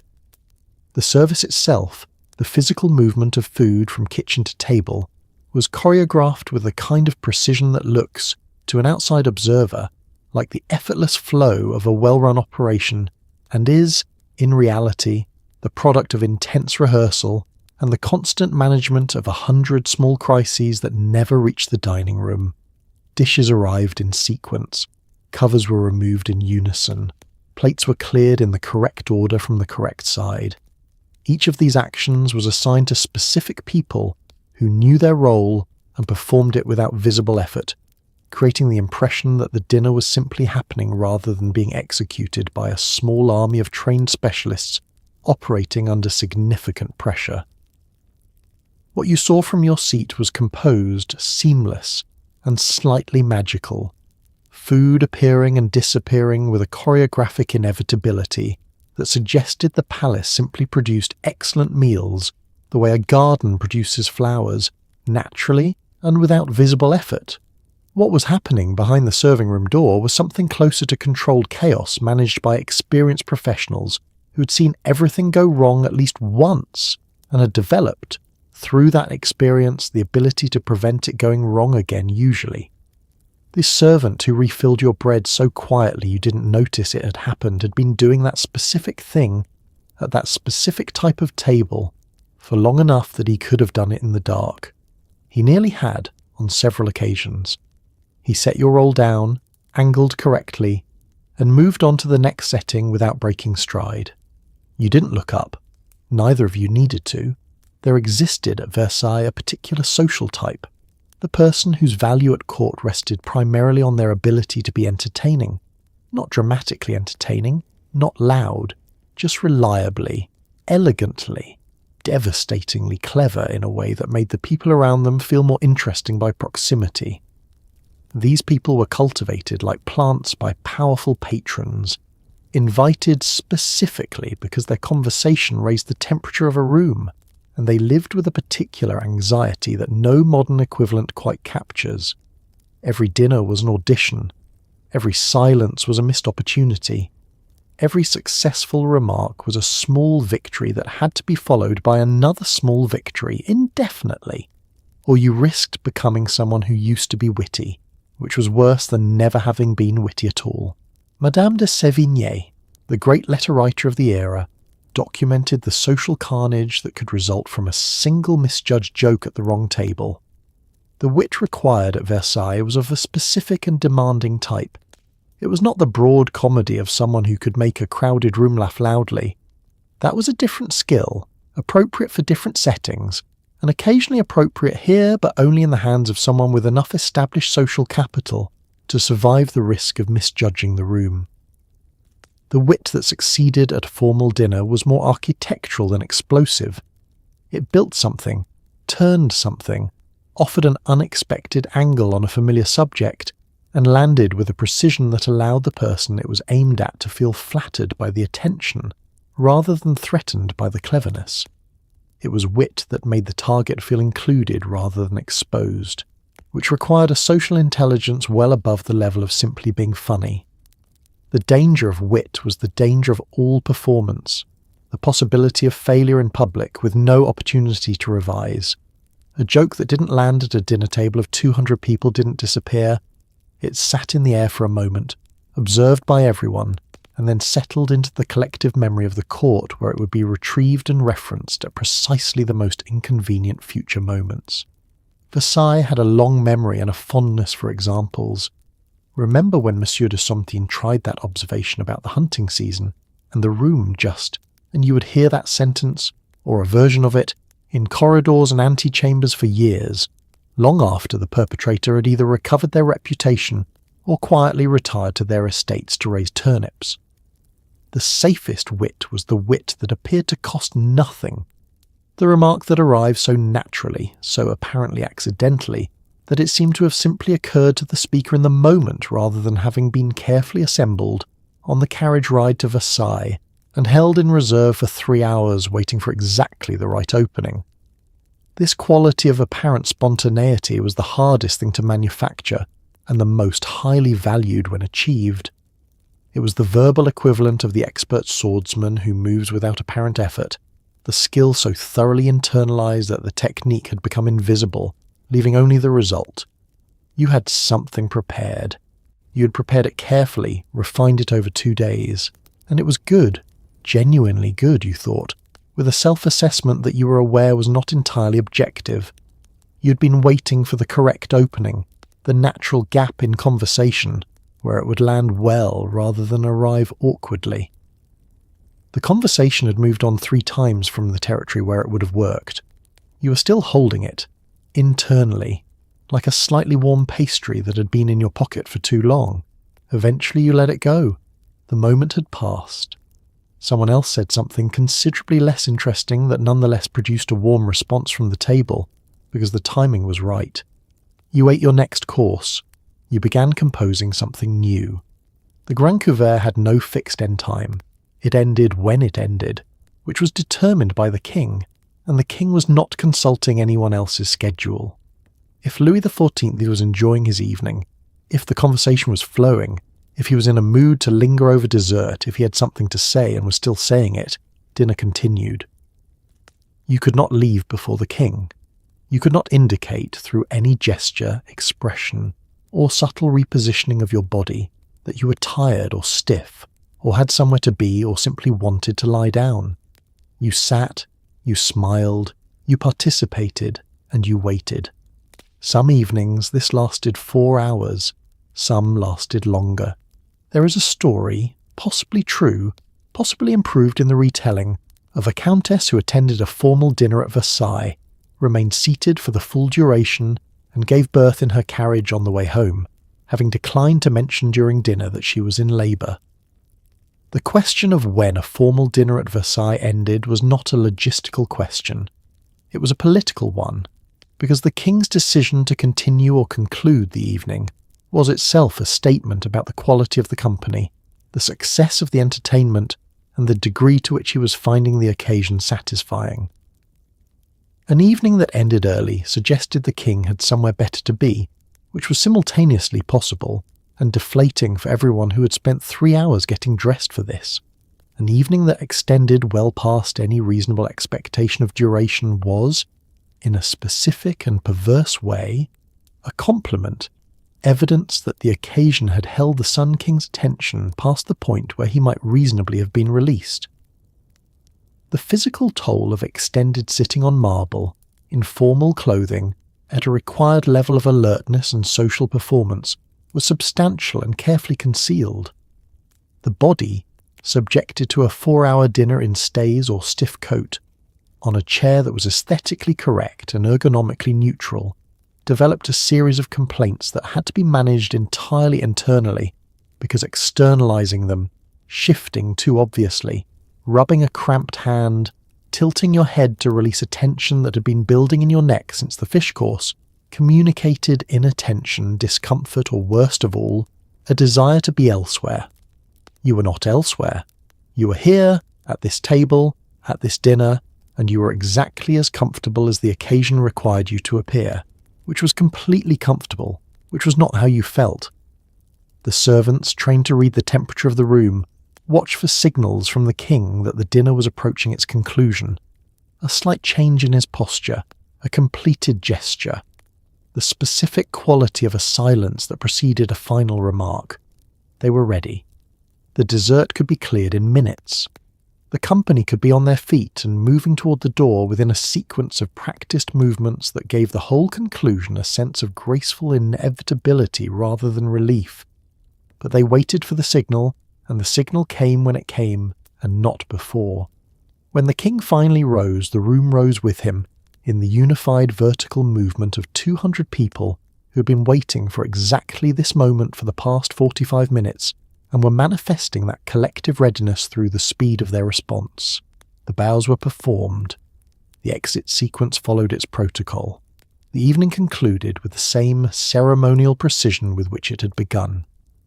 You stood in the antechamber, surrounded by people with a specific expression of people who had just been released from something and were not going to say so, and you located your coat, your hat, your carriage. The night air outside the palace was cold and completely silent. You got into your carriage, you sat down. The door closed, you let out a breath that you had been managing for 4 hours. The wheels moved, Versailles receded behind you. Tomorrow there was another dinner. What was served at a Versailles dinner was not chosen at random by a hungry chef. Every dish was a political act, a diplomatic message, a calculated statement about power, wealth, and French cultural supremacy. When Louis XIV served a foreign ambassador asparagus in January, grown in forcing houses at significant expense, presented as though the natural world simply complied with royal preferences, the message was not about vegetables. It was about what France could do that other countries could not. When truffles appeared on the table, or spices that had travelled from the other side of the world, or fish that had been transported alive from the coast overnight, the subtext was consistent. You are dining with the most powerful man in the world, and his table reflects that. Saying no to a dish was, in this context, not a preference. It was a statement. Hardly anyone said no. Louis XIV understood food as a form of foreign policy in the direct and practical sense that a dinner invitation to Versailles was itself a diplomatic instrument. Foreign ambassadors did not merely attend, they were assessed, managed, impressed, and occasionally intimidated through the mechanism of the table. The physical experience of eating at Versailles, the scale, the ceremony, the impossible quality of what was produced, was designed to communicate something that no treaty or letter could quite replicate. That France was not merely powerful in the political sense, but supreme in every sense, including the sense that most immediately occupied a person's attention when they were hungry. To dine at Versailles was to understand viscerally, through your own body's response to exceptional food in an extraordinary room, that this country operated at a level other countries were still aspiring to reach. The seasonal impossibilities on the table were the most pointed expressions of this message. Fresh strawberries in February, artichokes in December, peas, petits pois, early in the spring season before they were available anywhere else, rushed from the kitchen gardens to the royal table while they were still at their precise peak, and served with a fanfare that their status as a vegetable might not seem to merit, but that made perfect sense in context. Madame de Maintenon, Louis XIV's morganatic wife, wrote about the court's obsession with early peas with a mixture of amusement and exasperation. People were eating them before bed, she reported, despite having already eaten them at dinner, and some of them were getting ill, and still they continued, because the peas represented access, and access at Versailles was always worth a minor illness. For the foreign ambassador seated at the table, eating January asparagus produced by French royal gardeners, the political subtext was clear enough not to need explanation, and too pointed to comfortably ignore. His own king's table, back in whatever capital he represented, did not have asparagus in January. His own king's chef was not controlling the seasons through hothouses and overnight transport and the concentrated agricultural will of the French royal gardens. He ate his asparagus. He noted its quality with the appropriate measured appreciation. He wrote about it in his dispatch home, describing the dinner with the careful detail of someone reporting on military intelligence, because that is, at some level, what it was. You ate what was placed in front of you and understood it, slowly, as a course in geopolitics. The soup was not soup. The truffle was not a truffle. The asparagus, there it was, perfectly cooked, in January, was a sentence in a language that every person at this table could read, and that no one was going to acknowledge reading. You took a bite. It was extraordinary. You noted its quality in 3 quiet words to the person beside you. She nodded. You both continued eating. The message had been received. You made it through. You ate 17 courses without incident, held your fork correctly, laughed at the appropriate moments, did not make eye contact with the king for longer than socially survivable, and left the palace at an hour your body considers the middle of the night, crammed into a carriage with 3 other people who were all equally rigid with exhaustion and etiquette. But your evening was not over, because surviving a formal dinner at Versailles was only the beginning. The next morning you would need to debrief with your allies. Who said what? Who sat where? Who caught the king's attention? Who had visibly lost favour? And whether anything at the table had shifted in the invisible architecture of court power. Dinner at Versailles was not a meal. It was a data collection event, and the analysis started before you'd fully digested the fish. The carriage ride home from Versailles was, for experienced courtiers, the first phase of the debrief. In the confined space of a moving vehicle, with the social performance finally concluded for the evening, it was possible to speak with a degree of candour unavailable inside the palace walls, where every corridor had ears and every antechamber contained at least 3 people pretending to be doing something other than listening. In the carriage, voices dropped, faces relaxed into something closer to their actual expressions, and the evening began to be processed aloud. Who had been seated where relative to their usual position, which was always significant? Whether the king had spoken to anyone unexpectedly, whether anyone notable had been absent, and whether the absence had been explained or unexplained, the latter being considerably more interesting. Unexplained absences from Versailles were the court's primary indicator of political change. A minister who missed a dinner without visible reason was either ill, in disgrace, or about to be in disgrace, and distinguishing between these 3 possibilities was a priority for everyone whose interests were connected to that minister's continued standing. A courtier whose seating had been subtly adjusted downward, one position further from the king, one step lower on the invisible gradient of proximity, had either offended someone or failed to please someone, and identifying which and who and how was the work of several days of careful conversation and discreet inquiry. Nothing changed dramatically at Versailles. Everything changed incrementally, and the dinner table was the most precise instrument available for measuring incremental change. The letters written the morning after a significant court dinner were a genre of their own. The thank you note, the social follow-up, the carefully worded missive to a patron or an ally that conveyed, through the selection of detail and the management of emphasis, exactly what you had observed and what you thought it meant, without committing yourself too specifically to interpretations that might prove embarrassing if circumstances shifted. Madame de Sévigné's letters, written over decades to her daughter, are the most celebrated examples of this genre.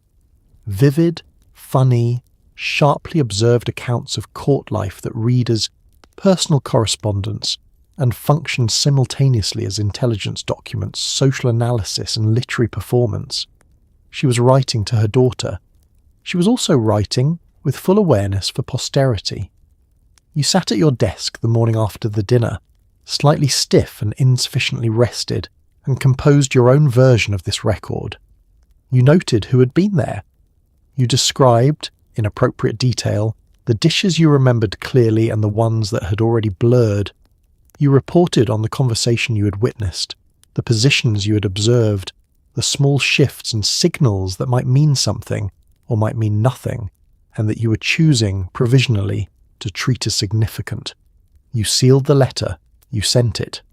You went to change for the afternoon's obligations, which began in 2 hours. Versailles did not pause for recovery. The evening was over. The next one was already approaching.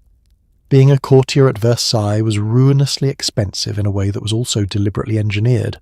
Louis XIV understood, with the precision of a man who had survived a civil war in his childhood and never forgotten it, that an aristocracy occupied with the expense and performance of court life was an aristocracy too busy to cause political trouble. Attending Versailles required apartments, which you paid for, or rented, or bled your estate to maintain. It required clothes, new ones constantly, because being seen in the same coat twice in a season was a kind of social death that was only slightly preferable to actual death. It required gifts, bribes, dinners of your own, horses, carriages, and the ongoing financial maintenance of looking like someone who didn't need to worry about money. Many noble families bankrupted themselves over generations to maintain their position at court, and they did it willingly because the alternative, returning to their provincial estates and losing access to the centre of the world, felt worse. The cost of the clothing alone was enough to destabilise a modest fortune over a sufficient period of time. Court dress at Versailles was not merely expensive, it was expensive in a sustained and accelerating way, because fashion at the court changed constantly, driven by the same logic that drove everything else here: the need to demonstrate active engagement with the present moment, awareness of current taste, and the resources to translate that awareness into fabric, embroidery, and accessories on a continuous basis. A coat that had been appropriate 6 months ago was not necessarily appropriate now. The embroidery pattern that had been admired in spring was a signal of stagnation by autumn. The lace that had been correct last season needed to be a slightly different lace this season, and the difference between the two laces, invisible to any reasonable human being, was completely legible to the 200 people at Versailles who were all watching each other's lace with the focused attention of professional analysts. The apartment situation added another layer of ongoing expense. Versailles allocated apartments to courtiers of established standing, but the apartments came in grades that reflected your current position at court, and maintaining a good apartment, well located, appropriately sized, worth being invited to, required the same continuous investment in relationships and status that everything else at Versailles required. The furnishings had to meet a certain standard. The entertaining that was expected to occur there had to be funded. The servants who maintained it had to be paid. An apartment at Versailles was not a home. It was a permanent installation in an ongoing social exhibition, and it needed to be curated accordingly. The debt that accumulated through these requirements was staggering by any standard, and was an open and acknowledged feature of court life rather than a shameful secret. Noble families mortgaged estates, borrowed against future inheritances, sold outlying properties, and took loans at rates that made their creditors comfortable and their heirs nervous. And they did all of this not because they were naive about the cost, but because the cost was, in a specific economic logic, the point. Spending visibly was demonstrating that you could spend. Demonstrating that you could spend was demonstrating that you were a person of substance. Being a person of substance was the prerequisite for the access that made all of the spending worthwhile. The circle was complete, self-reinforcing, and completely ruinous to anyone who followed it long enough without a sufficient underlying income to absorb the losses. You had spent more on tonight's outfit than your household had spent on food for the previous month. This was not a figure you dwelt upon. You straightened your embroidered coat, checked your wig in the mirror, and stepped into the carriage. The carriage itself had cost, well, the carriage had cost. You were here, you were at Versailles. The accounting could wait. After all of this, the wigs, the cold soup, the napkin politics, the hand-washing ceremony, the conversation auditions, the 4-hour dinner, the bathroom logistics, you might find yourself asking a reasonable question. Why? Why did anyone submit to this?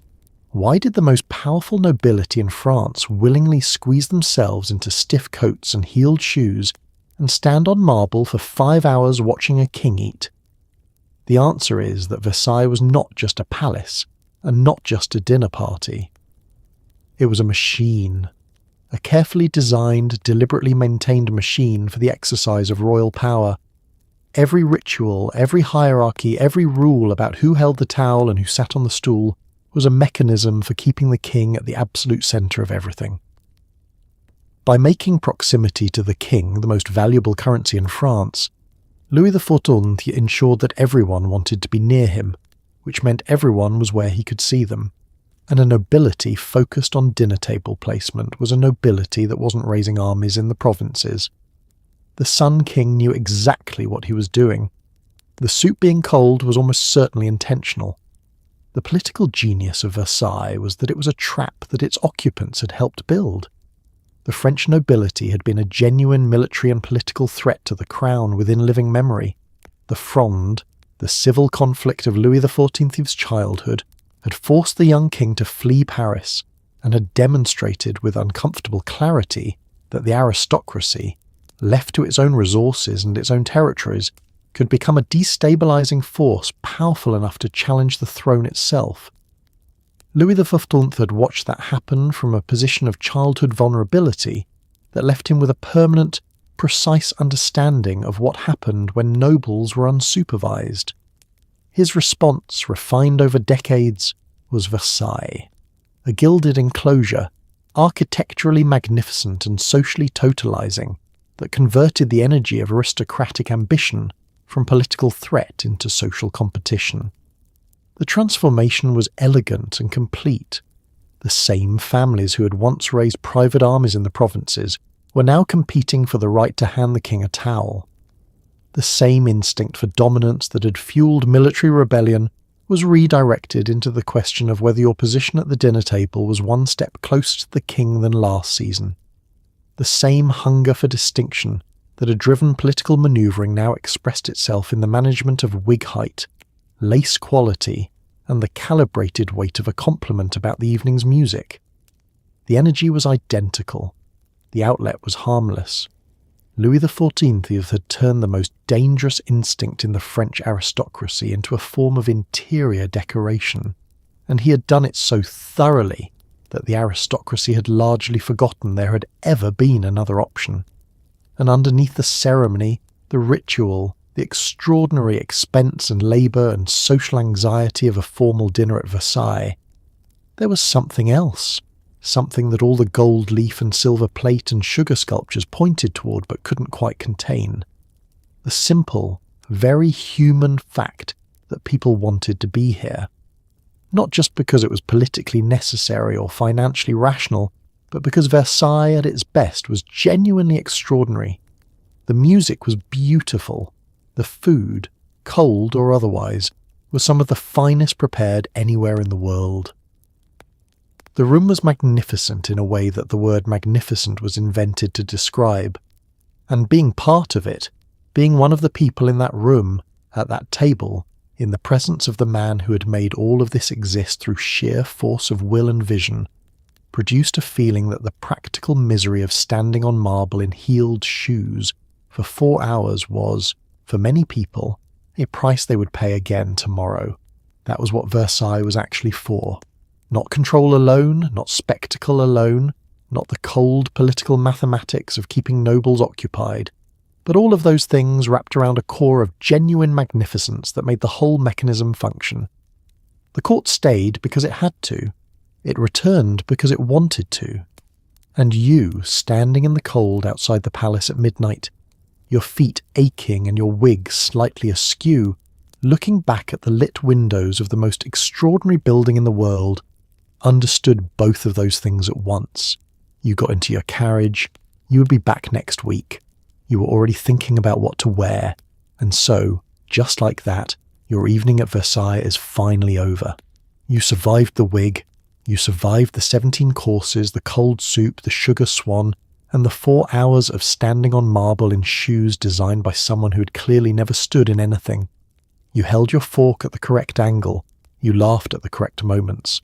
You bowed when the king glanced in your direction, and you did not, as far as anyone could tell, do it wrong. You navigated a building with 700 rooms, ate food that had travelled half a mile to reach you at room temperature, and requested wine through a system of human intermediaries that made a simple glass of Burgundy feel like a minor diplomatic achievement.